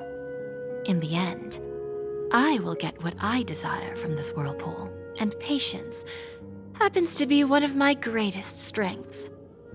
So now, do you understand what you must give up, Miss Samuel? Or should I address you as Uh-oh. AR 26710, a remnant of Glamoth's Iron Cavalry? I'm not surprised. You are much calmer than I expected. Entropy loss syndrome. Truly an unjust misfortune, isn't it? The higher-ups in Glamoth implemented such a failsafe within the genes of their warriors, just to make sure the Republic's most powerful weapons wouldn't fall into the wrong hands. As for the price, those Iron Cavalries weren't exactly seen as regular, independent humans, so there wasn't really a price to be paid. However, you are different. You're now a Stellaron hunter, a living being named Firefly. Naturally, you want to continue your existence, but with the firmament front gone, the people who know the secret and can cure the disease are nowhere to be found. Are you suggesting that the IPC has a remedy? Doubt it. Well, there might be a silver lining. That's all I can say for now. See, she didn't say she does. I see. It's no wonder you said I can't provide anything of equal value. Because nothing I own holds any meaning. So, you're going to ask me to personally restrain my partners to ensure my own survival? Unfortunately, that's not quite the case. Partners. A nice way to put it. Now I'm even more curious about the Stellaron hunters. Each of you has your own identity and a special bond with each other. It's strong and intimate, and yet it allows for independence. Just as the 10 Stonehearts follow Diamond, you follow your own leader. I wonder what they are like, and if all Stellaron hunters are like you. Traveling on the path of finality, but struggling against your destiny. Attempting to move in the opposite direction. I really hope that one day, all of you will come and visit my pawn shop. I'll be waiting patiently for that day. Oh, I forgot. Can I see this as an invitation? From Diamond to the Stellaron hunters while keeping the IPC in the dark? Yeah, I forgot the Stellar Hunters follow the Eon of Finality, that's why. Let's see this. Huh?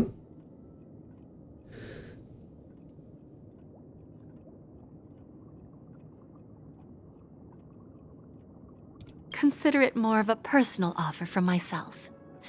It doesn't represent the IPC or the Strategic Investment Department. The Stellaron hunters have interacted with the IPC, but not the 10 Stonehearts. Our paths have never crossed. As for your offer, I can pass it along to my partners. But I have a question. You know who I am. And you must know that my partner is keeping an eye on this room. If she wanted to, she could let the entirety of Purepoint know about it within a few mere seconds. What drives you to take such a risk and extend this invitation on behalf of Diamond, even if it could lead to your downfall? Simply put, you and I are the same. Oh, okay, I call bullshit on that. However, unlike you Stellaron hunters or the Astral Express, we band together merely to obtain what we want.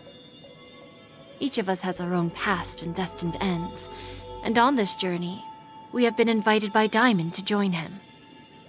This journey could be either brief or long, as each of us carries a void in our hearts that can only be filled from the outside. So, Diamond made us a promise to divide the power of the Emanator of Preservation into 10 pieces and give each of us a cornerstone to fill that void. Whoa, what? Divide the power of the Emanator? I thought he just lended 10 stone hearts a piece of his power, not all of it, and divide it between all 10.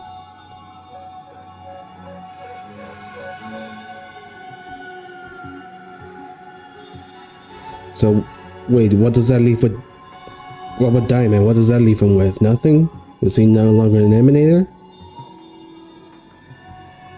Huh. So it makes sense how Acheron one-shot Aventurine. He only has 1/10 of the power of an Emanator. Mortal flesh is fragile, yet my heart is unyielding like the monolith. For without this resolve, the way of preservation would fade into oblivion. So, you understand? This pledge goes beyond a mere oath. It's our collateral in exchange for opportunities, wealth, survival, and a future. And whatever we gain from it will fortify the Stonehearts in return, allowing us to achieve the great cause of the preservation when the war among the eons eventually comes.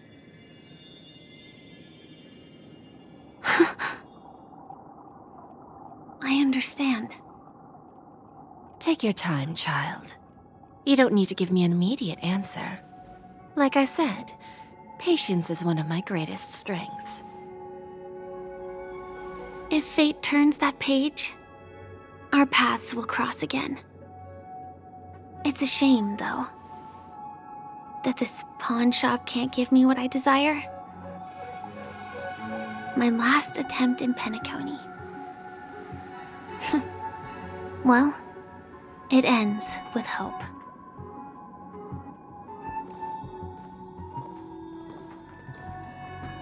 Lady Jade,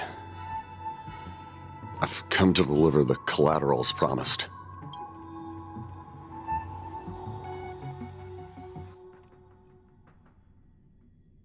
Yeah, don't trust Jade. Not one bit. Turns out, the meeting to decide the future of Penacony went much smoother than expected. With little debate. Yeah, it was kind of boring. The Charmony Festival's opening ceremony is starting soon. I should head down and take a look. This airship has quite a few treasures. A bountiful harvest.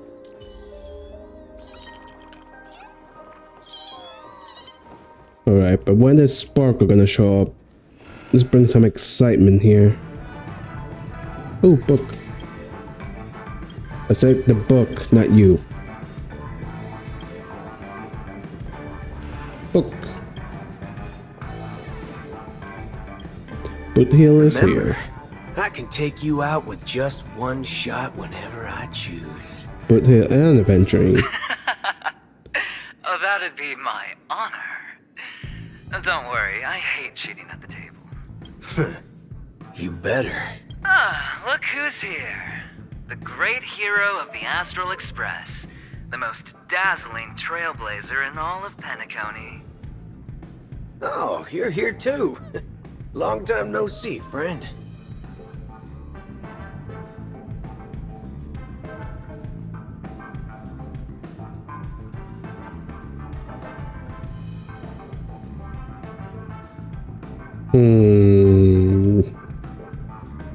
This fella is also tracking down that son of a gun.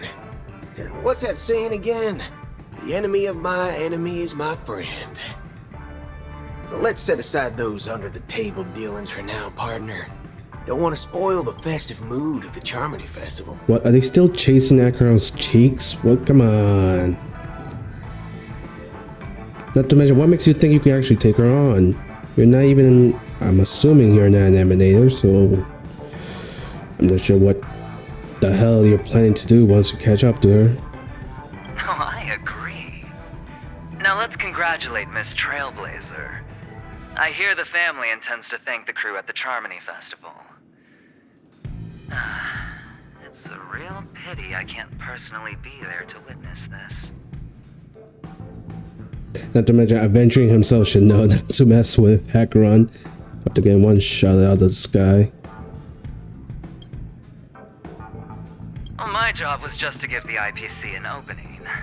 Other things aside, I think I did a pretty good job at achieving this. Yeah, you nearly died. While you were at Dreamflux Reef, we were actually close by.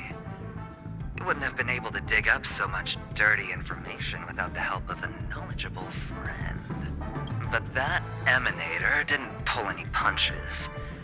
Or he couldn't hold out too long. Otherwise, this would have been settled in a much cleaner manner. No problem. Punishing the wicked and eradicating evil is a top priority. Would have been strange if we sat it out. Making an entrance like that, us Galaxy Rangers are making a comeback. Reckon you'll meet quite a few followers of the hunt on your journey. Do me a favor, pass on my regards, will ya? Forget it. I'm not one to beat around the bush. I've got a score to settle with a high-ranking executive fella named Oswaldo Schneider. And this flamboyant fella here can help me find him. Marketing development, so it's another Stoneheart? The feud between the Marketing Development Department and the Strategic Investment Department is well known across the cosmos. But what I didn't expect was the involvement of the Galaxy Rangers in this feud. Looks like things are about to get spicy. Thank you. And I also hope you enjoy yourself, great hero of Penacony. I'll pass. But I do hope you guys have fun. If you don't mind, let's play a few rounds next time. Meh. The less the better. Oh, Dr. Ratio, what?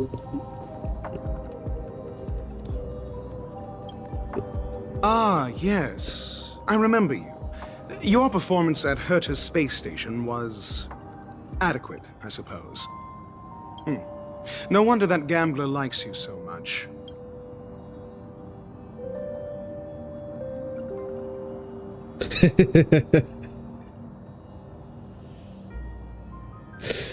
Autograph, didn't even know you were here, because literally he was only with Aventurine the entire story. We never really saw him.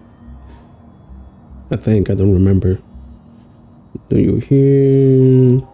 Don't try to emulate that gambler's penchant for attempting to be overly clever. I'll let it go this time, but this won't happen again. Very well. The Charmony Festival is about to commence soon. Take advantage of this unique opportunity. A blend of work and play is essential for superior knowledge absorption. The executives of the IPC and the Guild say that we are strategic partners. Yet, from my perspective, I am invariably the teacher, and he, along with you and every other individual, is the student. From this perspective, Aventurine isn't what you'd call an ideal student. Yet, he's also not utterly obtuse. Alas, the void within him can never be filled by talent and knowledge. Let's hope he doesn't turn into a philosophical zombie.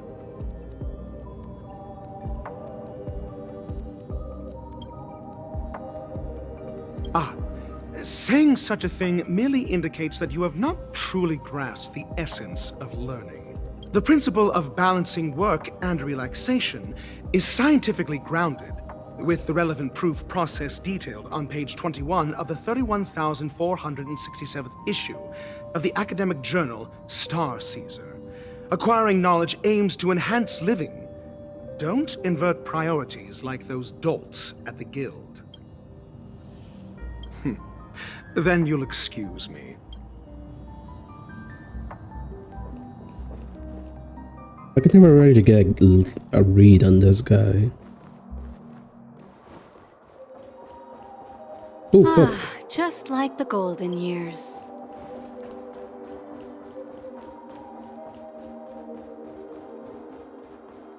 Book. No books. Pleasure to meet you. Oh.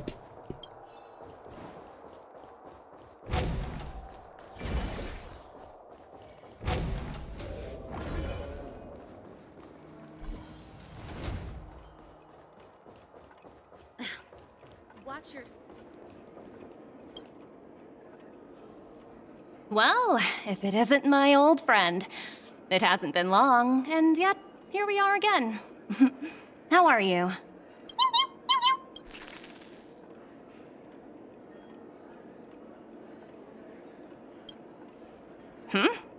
So direct.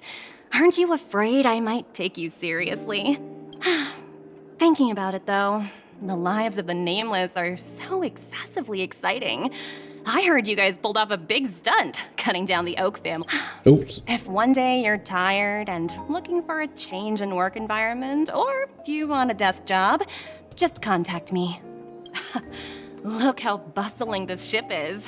Not bad. Someday when I'm less tied up, I plan to host a grand party on my eco-ship, and you'll all be on the guest list.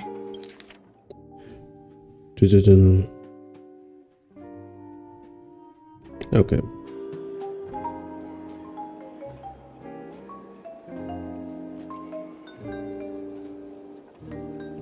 Oh yeah, that's a good question. If Aventurine can transform, so can the other 9 stone. Oh, I wonder what Topaz looks like. Transform? What are you saying? Oh, I understand now. You're referring to Aventurine's cornerstone, right? Sorry. Compared to him, my ability is not as visual. Oh, that's fucking lame. Come on, don't take this away from us. Guess there is no harm telling you. The abilities of the 10 stone hearts as cornerstones are all different. Ooh. Some can even read your thoughts, grasp your desires.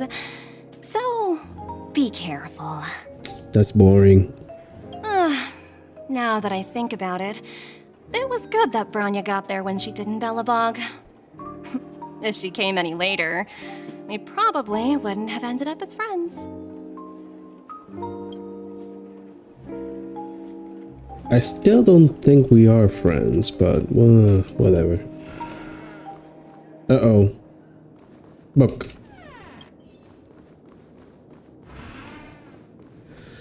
Alright, let's bite the bullet.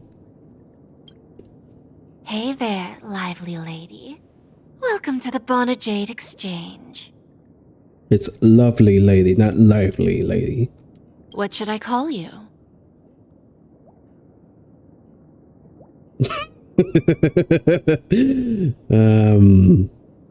Yeah, sure. Not a bad name. Just lacking in virtue. Oh. So, Miss Sunday, what do you wish for? And what are you willing to sacrifice for it?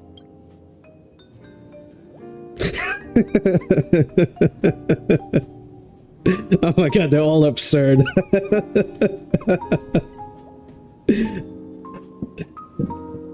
Oh, which one was the funniest? Make him in there? Yeah.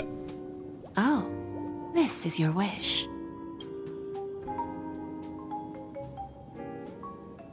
Sounds simple enough. Very pragmatic. Then, let's discuss the cost.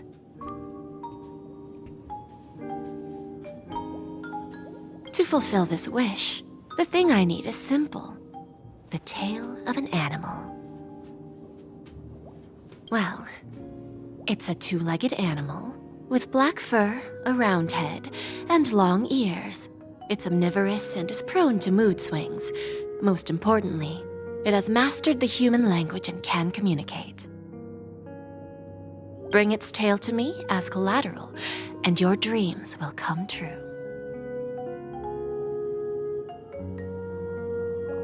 Wait, is this a hint of something in the future? What the fuck do you mean? Huh?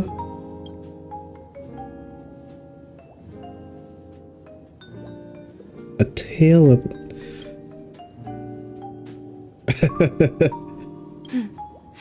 May fate bring us together again, Miss Trailblazer.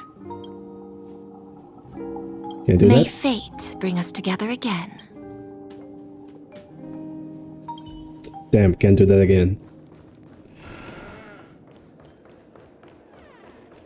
What services do you require?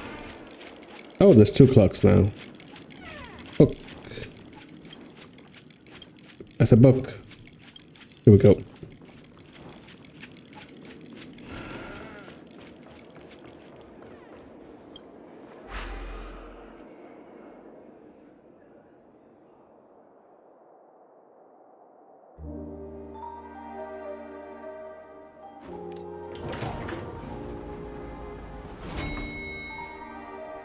Ooh la la.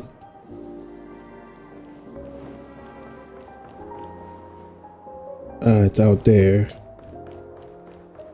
Down there. Oh, wait, was that Argenti? What the fuck is he doing here? What? That is Argenti. Why are you here?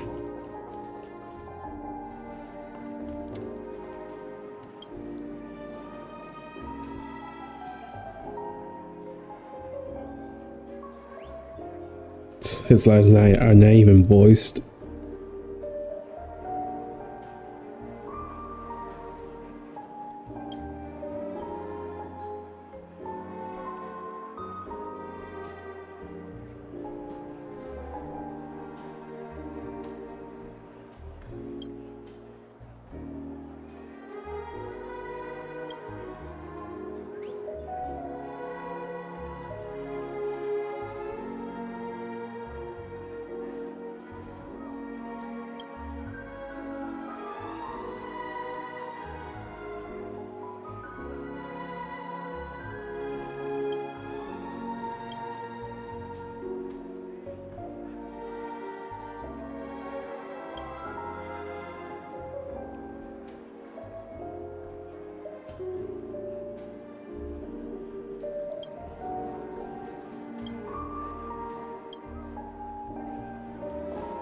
Did something happen to his voice actor? Because he's the only one who doesn't have a... whose lines aren't voiced. Well, The festival hasn't started. Let's take a quick break. Hi, we meet again. Who's that? It's really you. I knew I didn't get the wrong person. It was you. I saw you opening treasure chests, hitting balloons, and playing dreamy slots. I don't think I'm mistaken, right? There's still some time before the Charmony Festival starts. Do you want to chat?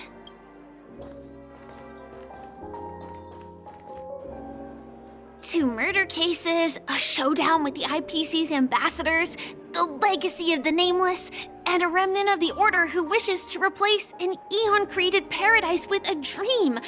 You guys even ended up shattering the dream. It's truly been quite a vacation. Damn, I really can't trust anyone here. I'm thinking that anyone could be Sparkle in disguise. It's a good thing that you guys managed to overcome all those difficult problems. Congratulations! After the Charmony Festival's opening, will you guys be leaving again?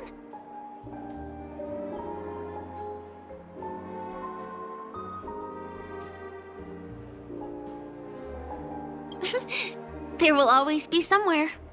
After all, you guys are on the path of the Trailblaze. Before joining the Stellaron Hunters, Elio told me that this journey will tell me how to live on. That's all he said. As for the rest, it's up to me to find out. So, I'll pay extra attention to any leads that will let me live on. This trip to Penacony is no different.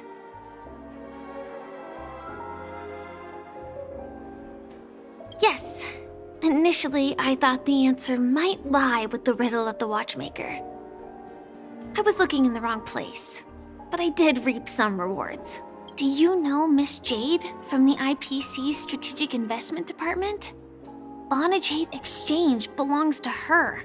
She told me her price, but... I know. But what she wanted wasn't my answer either.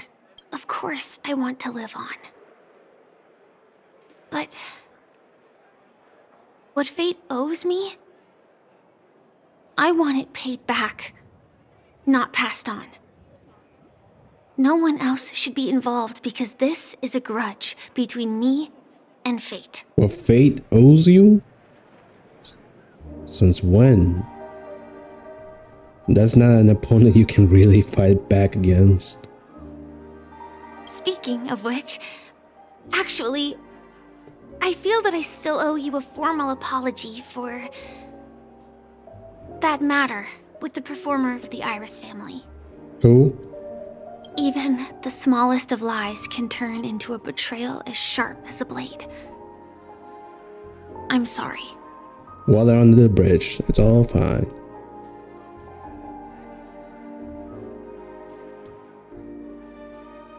It was an emergency, so I never had the chance to formally apologize to you. And admittedly, I was the one to blame. To me, hiding is much easier than being honest. Yet, I still want to try expressing my emotions as any ordinary person would. It's that girl! No. Get moving! Arrest that criminal before the Charmony Festival's opening ceremony starts! God damn it. I can't believe they've chased me this far. Looks like we have to say our goodbyes. Don't worry about me, just go and enjoy the ceremony. The script hasn't reached its end yet. We will meet again. I hope she's okay.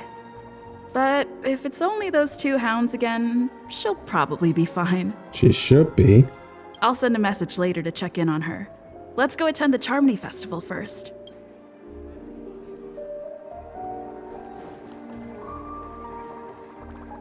Let's take a seat here.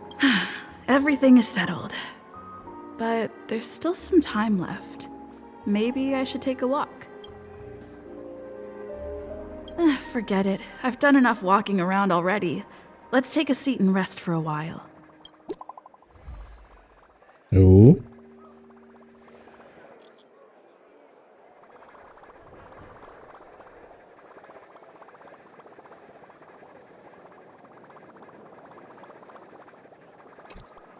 Huh? Looks like I don't have to worry about her. Let's wait for the opening ceremony to start. Wow!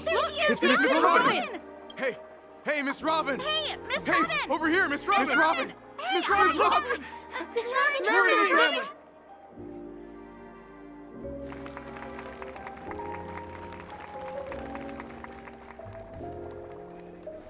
Distinguished guests, fellow family members, ladies, gentlemen, and friends from all over the cosmos.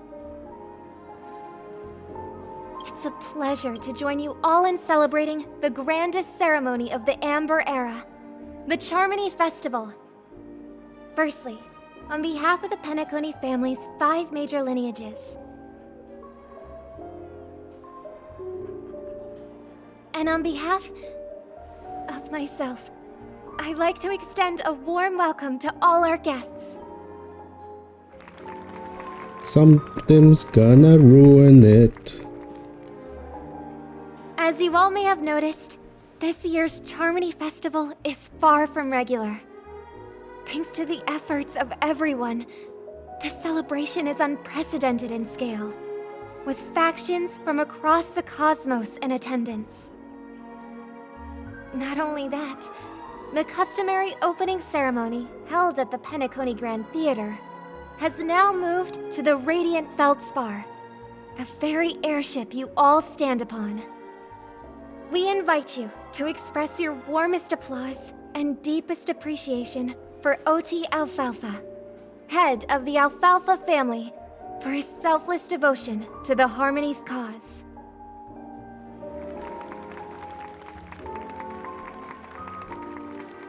What makes this festival so uniquely significant?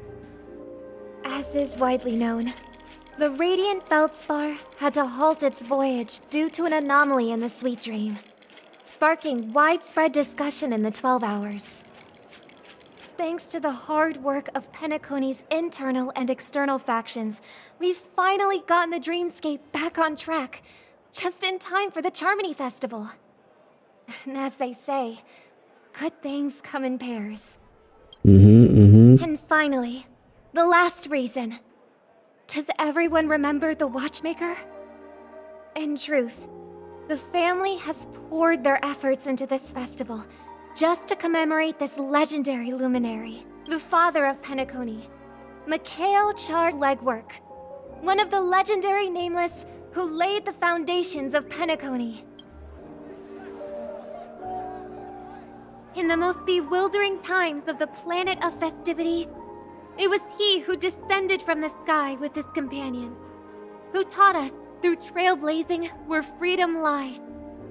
It was also they who led the vanguard in the pioneering of the dreamscape, in exchange for what is now known as the Paradise of Harmony.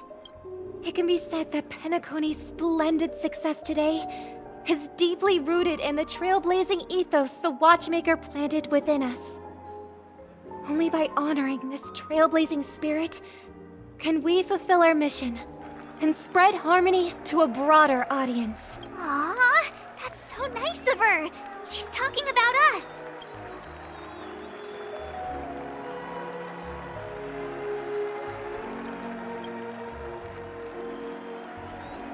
Obviously.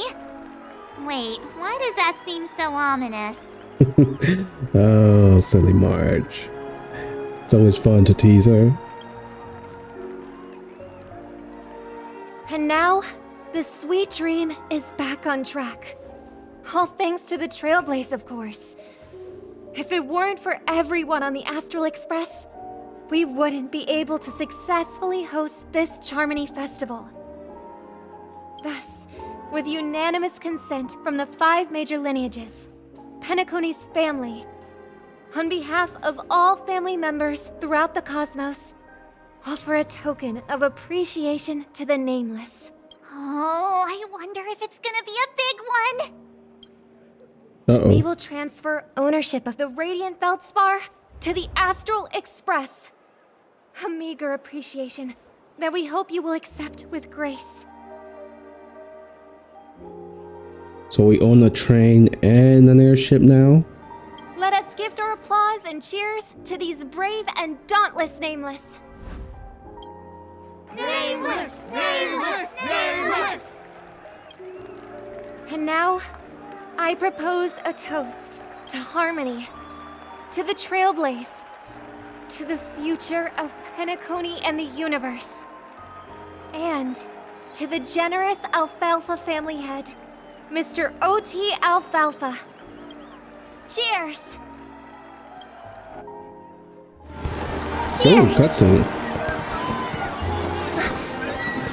Something's gonna happen. To make a decision like that.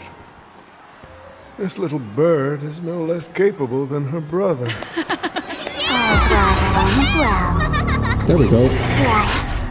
But have you forgotten someone, my gray-haired friend? Sparkle.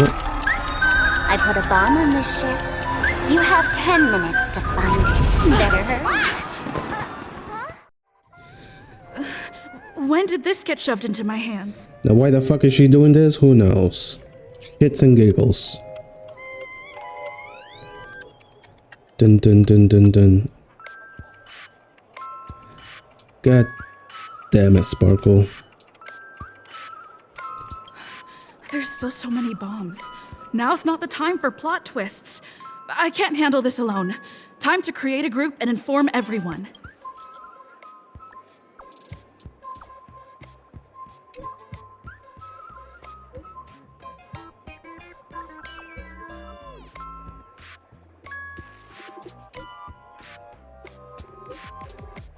God damn it, Sparkle.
Aventurine, stop betting for 1 minute. And he got K'd by Dr. Ratio. All set. Let's start following the plan.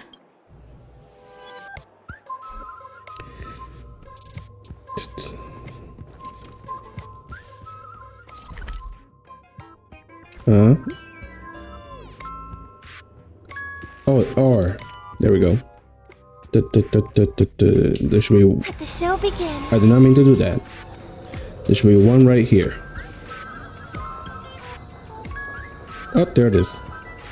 You finally arrived, oh great gray-haired little one. I'm the constable around these parts, and right now I'm posing as a bomb.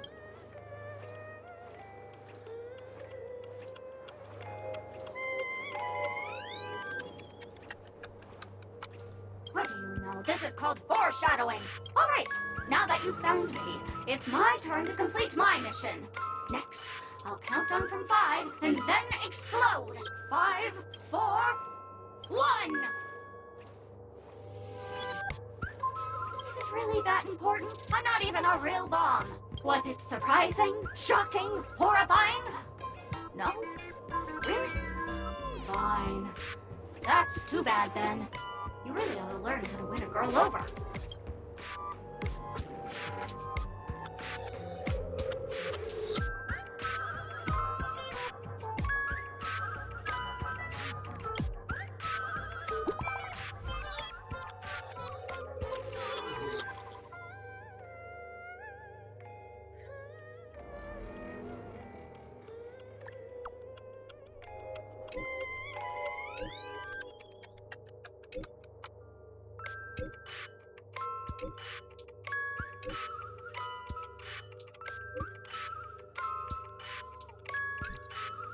At least I made some progress.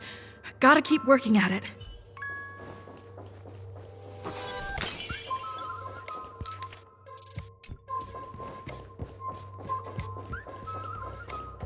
Number 2.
Plaster head.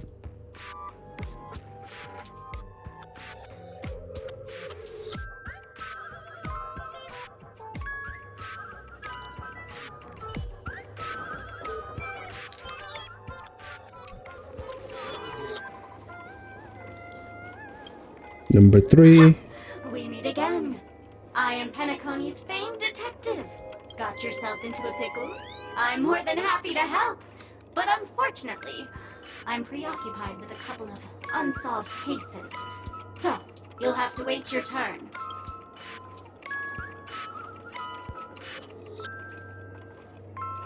Bob. Drat. It completely slipped my mind. Dr. Boom specializes in explosives. I need your help, miss. You've had quite a few run-ins with Dr. Boom. And with the recent bomb situation, you're bound to find evidence that proves Dr. Boom is the killer. The first case is the Soul Glad factory arson case. We found a hammer, a doll, and half a liter of unidentified fluid at the scene of the crime. Ew. Our forensics results showed it's a red herring. The second case is the Blue Hour auction robbery. A gang of masked thugs. All right. Those are all the details. The way I see it, that I trust in your deduction.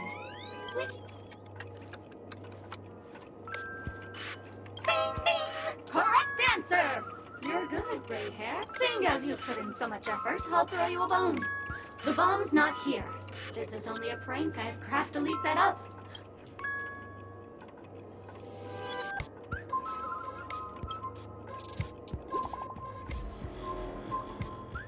Three down, 2 more to go.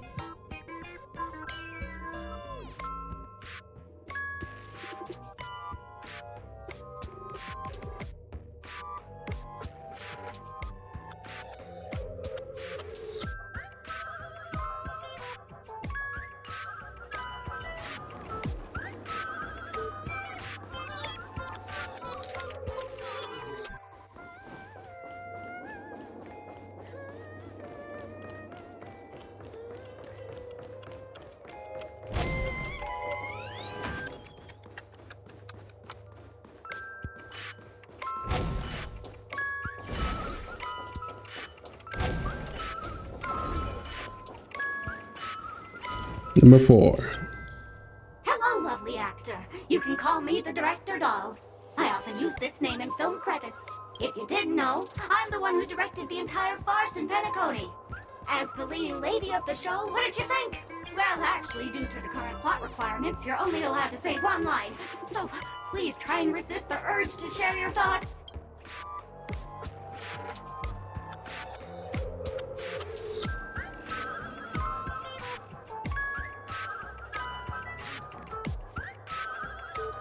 Robin, who's that?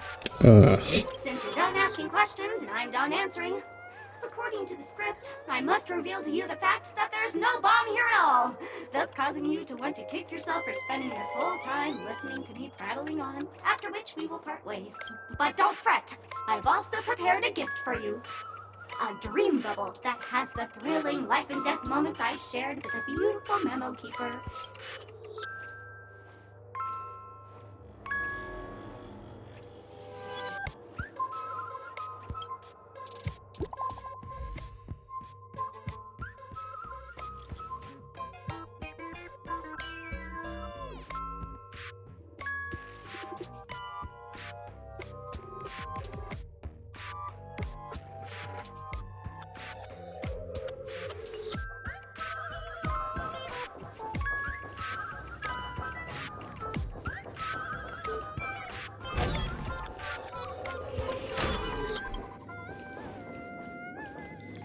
Oh, here's the last one.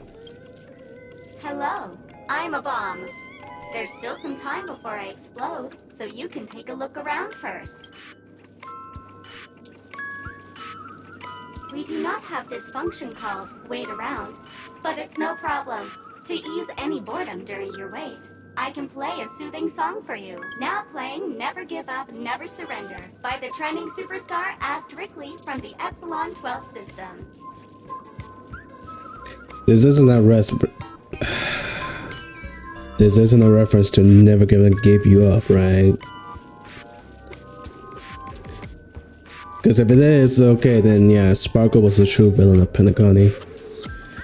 Never gonna give you up. Oh, No. Penacony's family have not purchased the rights to this song. We can't play it here. How about this? I'll recite it for you. Next up, please enjoy a recital of Never Give Up, Never Surrender. Oh, aha! If you ask me how I feel about you, don't tell me that you pretend not to see. They will never give you up, never make you sad. They will never give you up, never make you cry. God damn it. Sparkle. They will never say goodbye to you, never tell lies to hurt you. Praise, aha!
not much time left.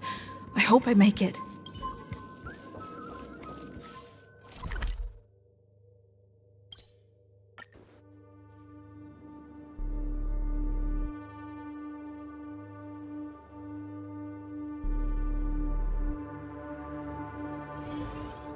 Oh, Firefly. 28 minutes, 46 seconds. 28 minutes, 45 seconds. You're here!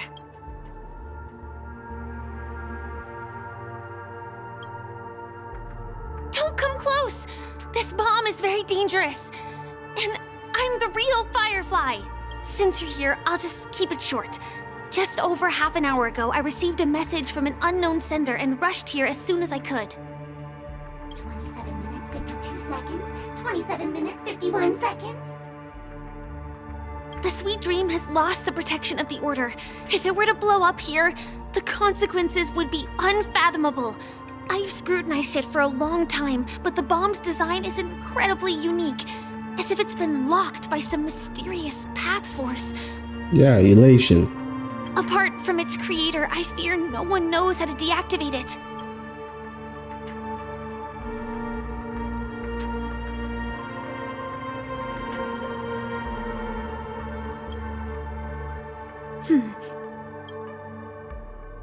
Actually, there might be another way. Do you still remember? The script said that I will experience death 3 times in the Land of Dreams. No. I think this moment heralds the 3rd time. Don't you dare.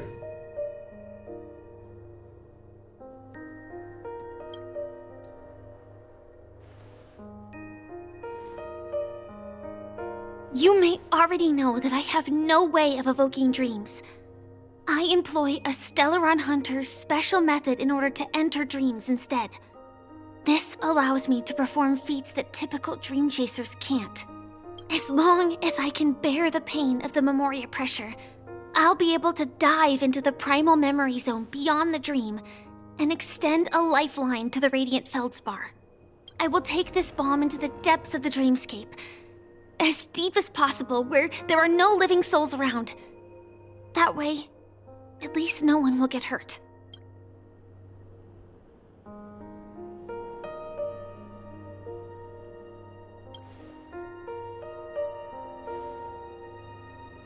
Don't worry. I believe that this Firefly armor will be enough to take me to where I need to go before the countdown ends. And maybe even make it back safely. Can we actually do something for once? We have a Stellaron beating in our hearts. Can we use it somehow? We haven't used it since the Doomsday Beast in the prologue. We didn't use it in Shine Show. We didn't use it here in Penacony. When are we gonna use it? At present, this is our best and most logical course of action. After all, a long story deserves a happy ending. I have some words to share with you, though they were spoken to me by Miss Acheron. She said that the so-called impossible is merely something that is yet to happen. At the moment, there are so many things that seem impossible, but are they really never going to happen? Maybe it's just that the moment to disprove these impossibilities hasn't arrived yet. Whether it be a literal ending, suffering akin to death, or a harrowing deathscape. Before the appointed destination arrives, they are all the same. Yet I can still make myriad choices. I also firmly believe that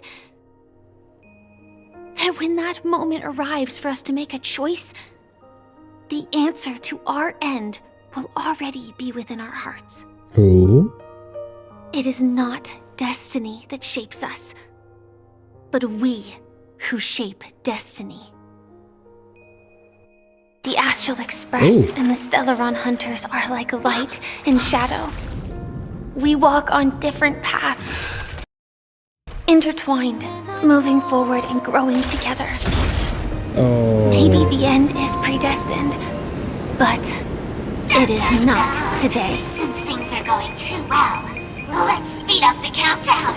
God damn it, Sparkle. Human life is short, just like fireflies to a flame. So if you have an answer in your heart, always remember, don't leave with any regrets. We have this right, don't we?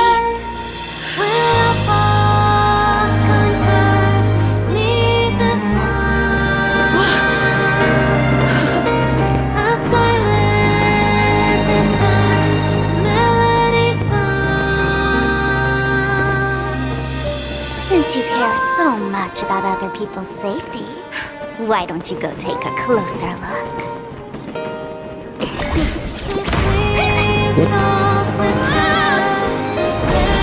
You see, everything is possible in this land of dreams. Oh, so she was alive. We each came here with our own goals and realized them in unimaginable ways. Regardless if the result was a sweet illusion or a bitter reality. It was an answer we longed for, day and night. So, why do people choose to slumber? I think it's as you said. Because in the end, we will wake up from our dreams. Oh, I got flashbang. Nice. Oh, Acheron.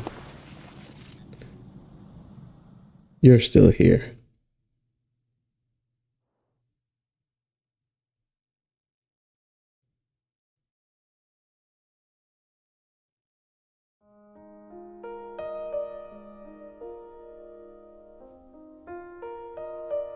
Okay, so what was the whole point of that, Sparkle?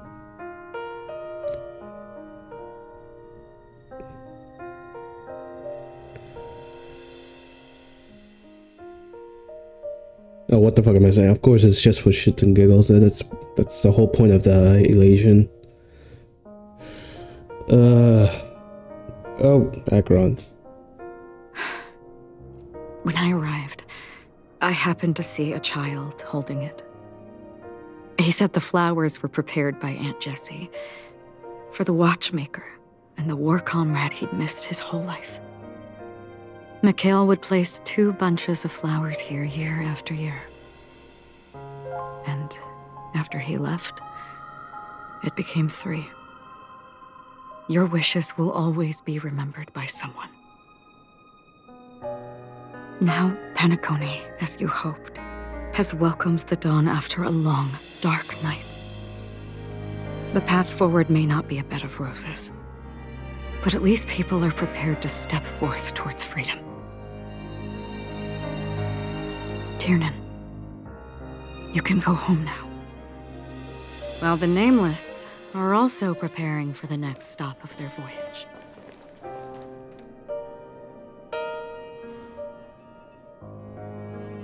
But before leaving, we still have one last thing to do.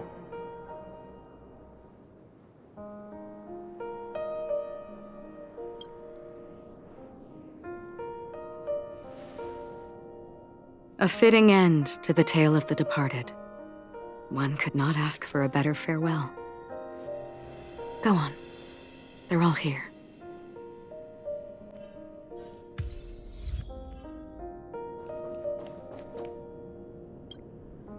That statue. It wasn't here last time. Looks like this is the last riddle that Mr. Gallagher left for us. In the end, we still failed to figure out his true identity, or if he was even a living person. What should I say? I mean, this guy is definitely a history fictionologist, all right. I'm suddenly reminded of the time at the theme park when he said he was only 13 years old. Could that have meant something too? Either way, he's an enigmatic character for sure. I'm sure that surprised a lot of the community. Looks that old and he's 13. He was fucking with us the entire time. At least our journey together in Penacony was real enough. And his loyalty and love for this land. must have been real too, right?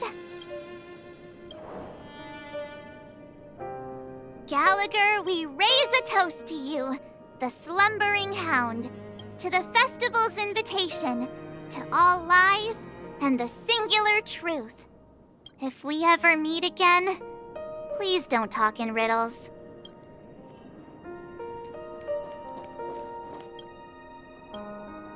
Honestly, when I heard the conductor's request, I was pretty surprised. The nameless. Those who trailblaze, doing good deeds but never seeking recognition. After all this time, how would we even find those 3 people in such a vast place like Penacony? But it seems, in the land of the dreams, anything is indeed possible. History may not remember the names of the dead, but the stars will attest to their journeys. The first glimmer of light in the prolonged night often illuminates little, as it is fleeting and the darkness too vast. But because of this, people will remember. As long as something shines in the night sky, then when the first star falls, countless more will follow, streaking across the horizon. Profile as usual, don't Brooklyn hang. Tiernan, Rosalina J. and Estella, we raise a toast to you, trailblazers of the Silver Rail. A toast to history that no longer remains silent. The passionate and courageous pursuit, and a voyage that traverses the stars. And now for the biggest one, Mikhail.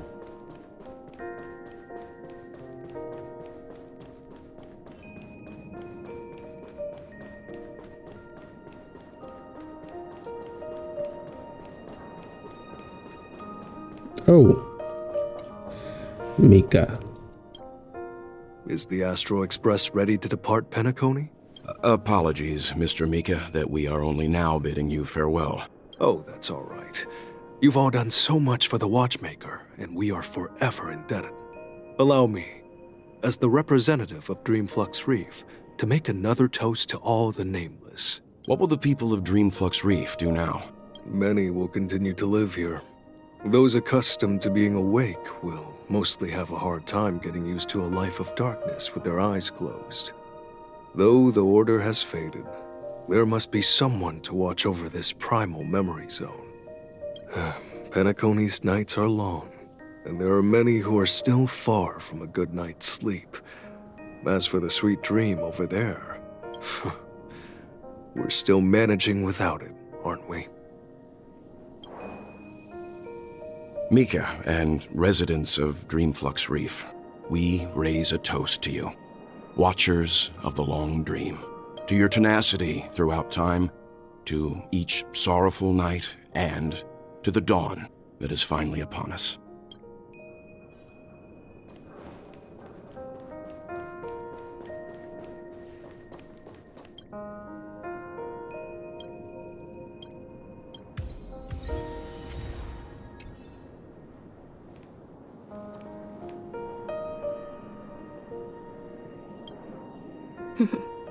In the end, we still came full circle. This trailblazing expedition started from the moment you and a bellboy ran into each other. After going on a journey of many twists and turns, they still ended up where they started, just like a clock's hands that turn round and round. The start and end of each day will always land on 12 o'clock. The advent of time moving forward. There shouldn't be much left to say. This entire adventure started because of you, and should naturally end with you. And then, a new page will be turned. Mikhail Char Legwork, we raise a toast to you, watchmaker of the land of the dreams, nameless of the Astral Express, to Penacony's past, present, future, and the child's unwavering dream unto death. With that, our duty as nameless should be complete, right? The trailblaze can illuminate the way, but ultimately, the future of a world belongs to those who live in it. feel that Mr. McHale must have really wanted to witness this day himself. What's on your mind, March? Just a strange feeling. I had it a few stops ago, but it's super strong this time. Why not talk about it? Maybe everyone's thinking the same thing. I can't help but think that whether it's Mr. McHale, Mr. Tiernan, or Madame Rosalina, their lives must have been long, and they must have experienced plenty of stories. They were also young once, stumbling and bumbling around just like us, getting into scraps and mischief, that sort of stuff. Companions, enemies, journeys, adventures, all the sad and happy memories. The everyday that we're used to, they've lived through them too. But those things are all in the past. So it should be.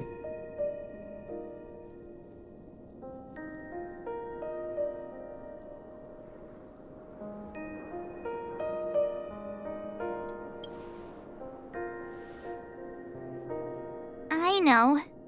But the thing that I can't get out of my mind is the present. Remember the past, treasure the present, seek the future. It'll be easier to understand if I use an analogy. Like when you're reading a book. If one of its characters keeps running into obstacles and experiences an ending full of regrets, we're bound to feel a bit mixed about it, right?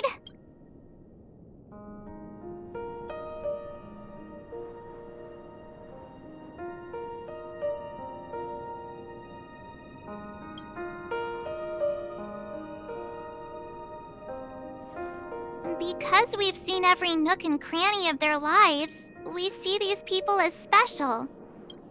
So, even if there are parts of it that aren't really realistic nor logical, we still hope that their story gets a good ending when it comes. But what if they and we aren't really that special? When Mr. McHale sat in this chair, waiting for the Astral Express to arrive every day, what was he thinking? And if, at the end of his life, he could still firmly say he had no regrets, then what is this regret we feel in our hearts right now? Ours? I think each and every one of us is searching for the answer to this very question. The universe is vast, and our lives are but specks. The trailblaze never ends, but against the backdrop of the cosmos, the average person's lifelong journey is merely a short stretch. But it is in this minuscule distance that paths cross and countless worlds connect. The universe may not remember every person who leaves a tie along the silver rail, but we will. As long as we remember, their stories will never end. And what Mr. McHale has left for us is his answer to this very question. It may not be perfect, but it left a smile on this storied, jaded old Nameless's face at the end of his life. And its meaning will be interpreted by those who come after. It's not the answer that's important, but what we can learn from others' answers, right? This is what trailblazing is. Sure. I'm really sorry for bringing down the vibe. Quick, Don Hung, tell us a dad joke to lighten the mood.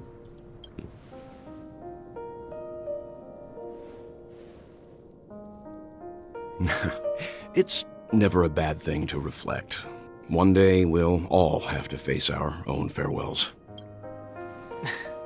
But before that, we still have a long way ahead of us together. So the most important thing right now is to tell the conductor what we saw in Penacony. Then prepare ourselves for our next trailblazing destination. I should get back to the Express. Or maybe I could say my final goodbye to Acheron.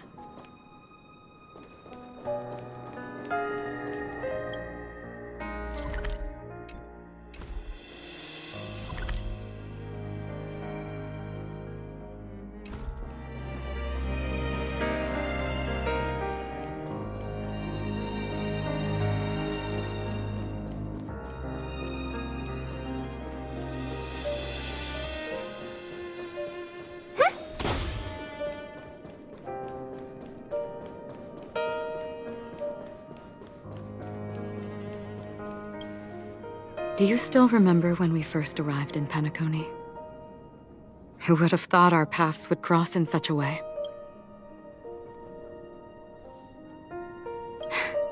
Come to think of it, I didn't even get a chance to formally introduce myself. Simply put, I'm a self-annihilator who was cursed by the Nihility. My hometown was destroyed a long time ago, and the whole world was erased beneath their shadow. In order to fight against the cruel end of self-destruction, I went on a journey in search of a way to sever the chains of the Nihility. After a long and grueling search, I am convinced that my destination lies within the depths of the dark web, where reality and the Nihility are separate. In there lurks a secret called Device 9. One day, I'll reach it. The ocean of stars is vast, and given our destinations, I'm afraid our paths may not cross again. But the trailblazing expedition ahead is always full of unknowns, and my blade is sharp enough to sever fate. As long as we maintain our original resolve, I believe there will come a day where we will meet again. In that case, I must apologize for my rudeness. Do you remember when we first met? Yes. I once said you reminded me of an acquaintance. I remember how you gutted me open. We never repaid you back for that. Because of the Self-Annihilator's curse, my memories are stripped away, blurring my past. And after our journey together, what I originally thought were familiar feelings were merely illusions. I believe this was truly our first meeting. What do you mean? It's improbable that you've crossed paths with my past self. What I mean is, there is nothing left to retrace there. Only nihility.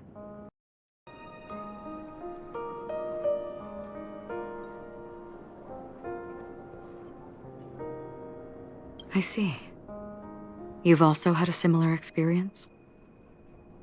Then you should know that this me and your memory of me are not the same person.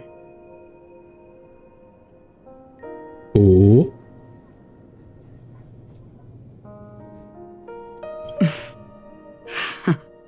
Long ago, I too was like you, with irreplaceable companions. We also embarked on journeys, making the best choices we could, whenever we could. Unfortunately, we didn't achieve the outcome we wanted. But moments like this make me feel like they never even left. In this universe, there exist countless worlds that are similar yet different, and countless people who are alike yet distinct. I too have wandered alone, encountering acquaintances on strange worlds, seeing their silhouettes overlap with my past. In your opinion, what does this déjà vu mean?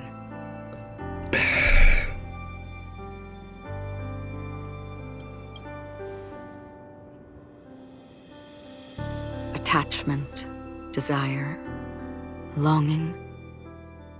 They may all be right, but they are all incomplete. I believe it's not something external, but something that originates within us. An emotion that traverses time from a certain moment of our past to reach us. Perhaps it's a source of warmth and happiness, or maybe it brings pain and sorrow. Each time we reminisce on our past, we always seem to notice a tiny but unforgettable instant that we left behind us, along with certain other things that remain constant throughout. That is a summary of our lives, encapsulating everything about us in these moments. Proof of our shared path. Within them, we glimpse our own essence, and thus, we truly exist. Just like everyone in this story, hurtling onwards along the path of destiny with passion and courage for the things that breathe meaning into their lives. Set forth on your voyage without hesitation, Nameless, on the path of the Trailblaze. Even if the ending has been predetermined, that's fine. There are countless things that humans cannot change. But before that, on the road towards the end, there are still many things that we can do. And because of this, the end will thus reveal a completely different meaning. This is the meaning of journey. All those things, beautiful before, are still so now. And I believe it will still bloom at the end of the nihility. Until we meet again beneath the sun's rays. Who the fuck is that? Okay, goddamn, she yapped for a long time.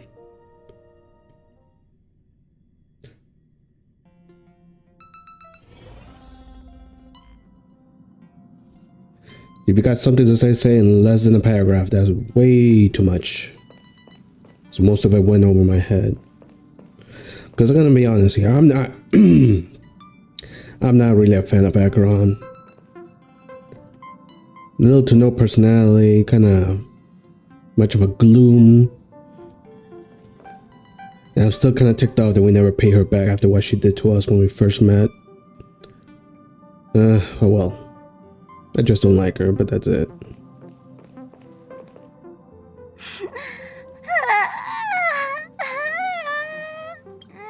There. Chin up, Pom-Pom. Don't be sad. Don't cry. Well, then again, I didn't really like the majority of the characters in Penacony. Only Firefly. Yeah, just Firefly. Well, kind of like Robin too, but there's not enough screen time of her. And Sparkle. At least Sparkle is fun. Something that the other characters aren't really much into. So I hope we get more characters like Sparkle, at least in the future. Wow. Your method of consolation is truly unsophisticated. Still better than just standing there like a scarecrow. How could you say that? Don't be so mean. And while you're here, why don't you help me comfort Pom-Pom? We told Pom-Pom all about our adventure, and they suddenly started crying. I've never seen Pom-Pom so sad before. The conductor never cries. Pom-Pom is never sad. Pom-Pom is just angry. Yeah, angry. No matter where the express stops, you lot always manage to cause chaos. My well-thought-out timetable completely ignored. If you carry on like this, the express is gonna run out of fuel. That's right. Pom-Pom is just angry. It's not because of Misha, Tiernan, Rosalina, and the rest. It's okay. Oh, Pom-Pom, just let it all out. Everyone, could you all take a break in the next car? Don't worry. I'll stay here with Pom-Pom. But... Let's go, March.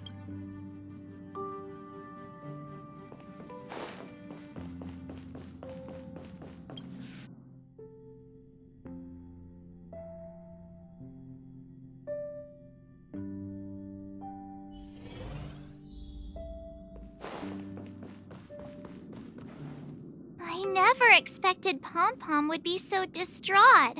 Those three nameless must have meant a lot to Pom Pom. No one knows exactly when Pom Pom boarded the Express, but one can surmise that their journey has been filled with many hellos and goodbyes. Probably more than we can imagine. The fact that they're crying so hard is probably a good sign. It proves that Pom Pom's emotions haven't become dulled by the grind of time. They still deeply cherish every nameless who has boarded the Express and value every journey shared with them. Leave it to Himeko. When it comes to comforting, there's no one better on the Express. Well, they were a little emotional at the time, but I'm afraid that's not out of the question. Since you joined us, the Express has stayed longer than anticipated at every stop along the way. And to ensure that everyone always makes it back on board, Pom Pom has had no choice but to delay the warp jump schedule. I see. No wonder I can regularly hear Pom Pom pacing anxiously up and down the corridor. Turns out Pom Pom's been silently putting in a lot of work for us. Wow. Different from typical vehicles, the Astral Express converts every trailblaze into the energy it needs to run. Ideally, as long as trailblazing expeditions continue without interruption, the Express will receive a constant flow of energy, much like a perpetual motion machine. So that's infinite energy. But wow. Because of our previous encounters, fuel is being used up much faster than expected. We can probably only pull off 2 more warp jumps at most. Only 2 more? Isn't that super risky? Oh, I don't want to become an ice cube floating around in space again.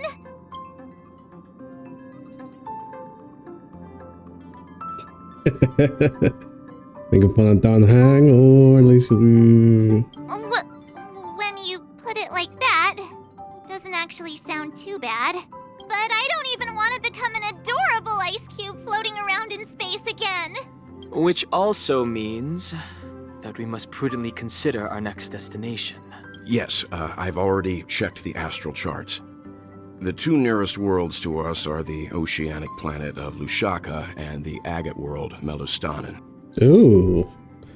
An ocean world or an agate world? What the fuck is that agate? Wait, isn't one of the stone hearts called agate? Or maybe not. I don't remember. I'm more in favor of the ocean planet, since that's where Misha was born, right?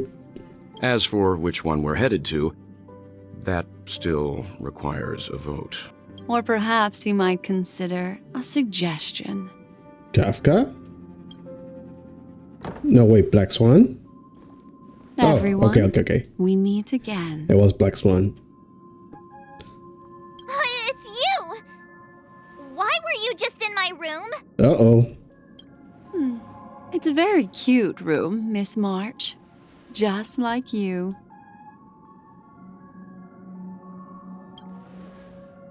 Wait, she better not be coming with us. Memo Keeper, let's put aside how you managed to sneak past everyone and board the Express for now. You mentioned a suggestion. I accidentally overheard how the Express obtains fuel. I just wanted to chat with everyone to see if we could work together. But now, it appears my suggestion could be the very lifeline that saves everyone. I also don't trust her. Please speak candidly. Depending on what you say, we could very well ask you to disembark. Ah, the Permanence's descendant. What a charming little dragon. Especially with those mired memories of yours. Alright, knock it off. But I digress. If the Astral Express is in urgent need of a special trailblazing expedition to recharge its engine... Don't tell me you're gonna give us a third world option, aren't you? Have you all considered this? Perhaps your destination could be a world that even the renowned Aki Vili never reached. Should you be able to lay down a new stretch of silver rail, the Express may never have to worry about energy ever again. Trailblazing to a world that even Akivili has never been to? Is that possible? Continue, Memo Keeper. This destination of which you speak, what sort of world? A world that many across the universe don't even know exists. A world hidden away from outside observation. Its presence only revealed by the light from the mirror of the Garden of Recollection.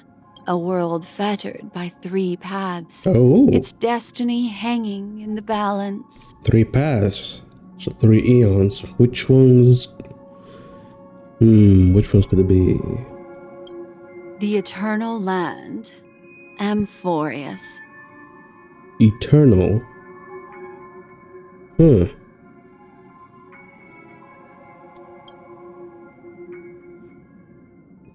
That doesn't give me any clues, really. I hope I'm not too late, child.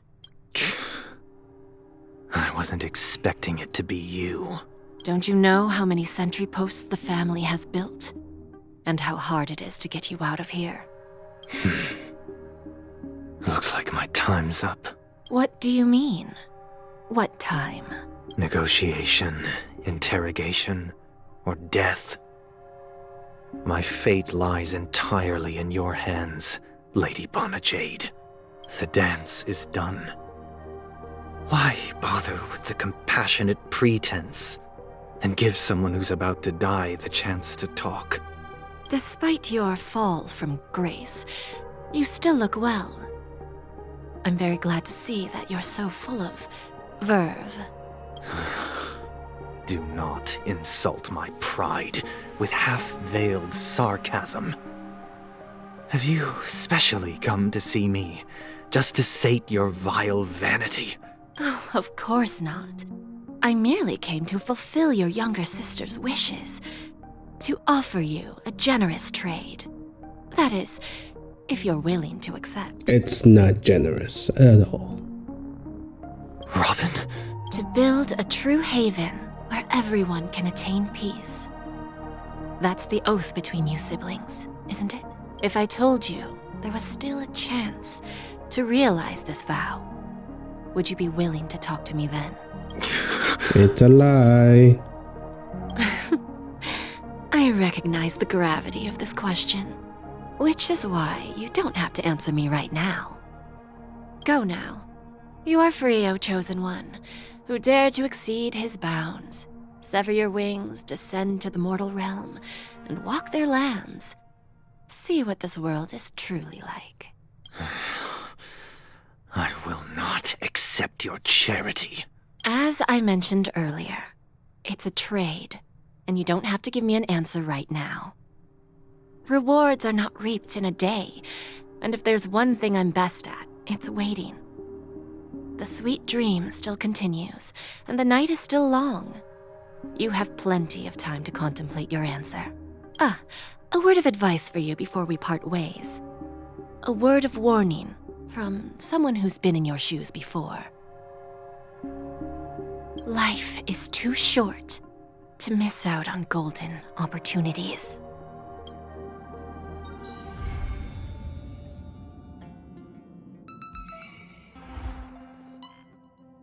Okay, that's the end of 4.3. There's 2, 3. Oh, even Sparkle's here.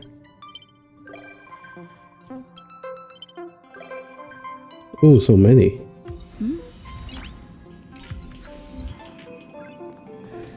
Alright, that's the end of 4.3.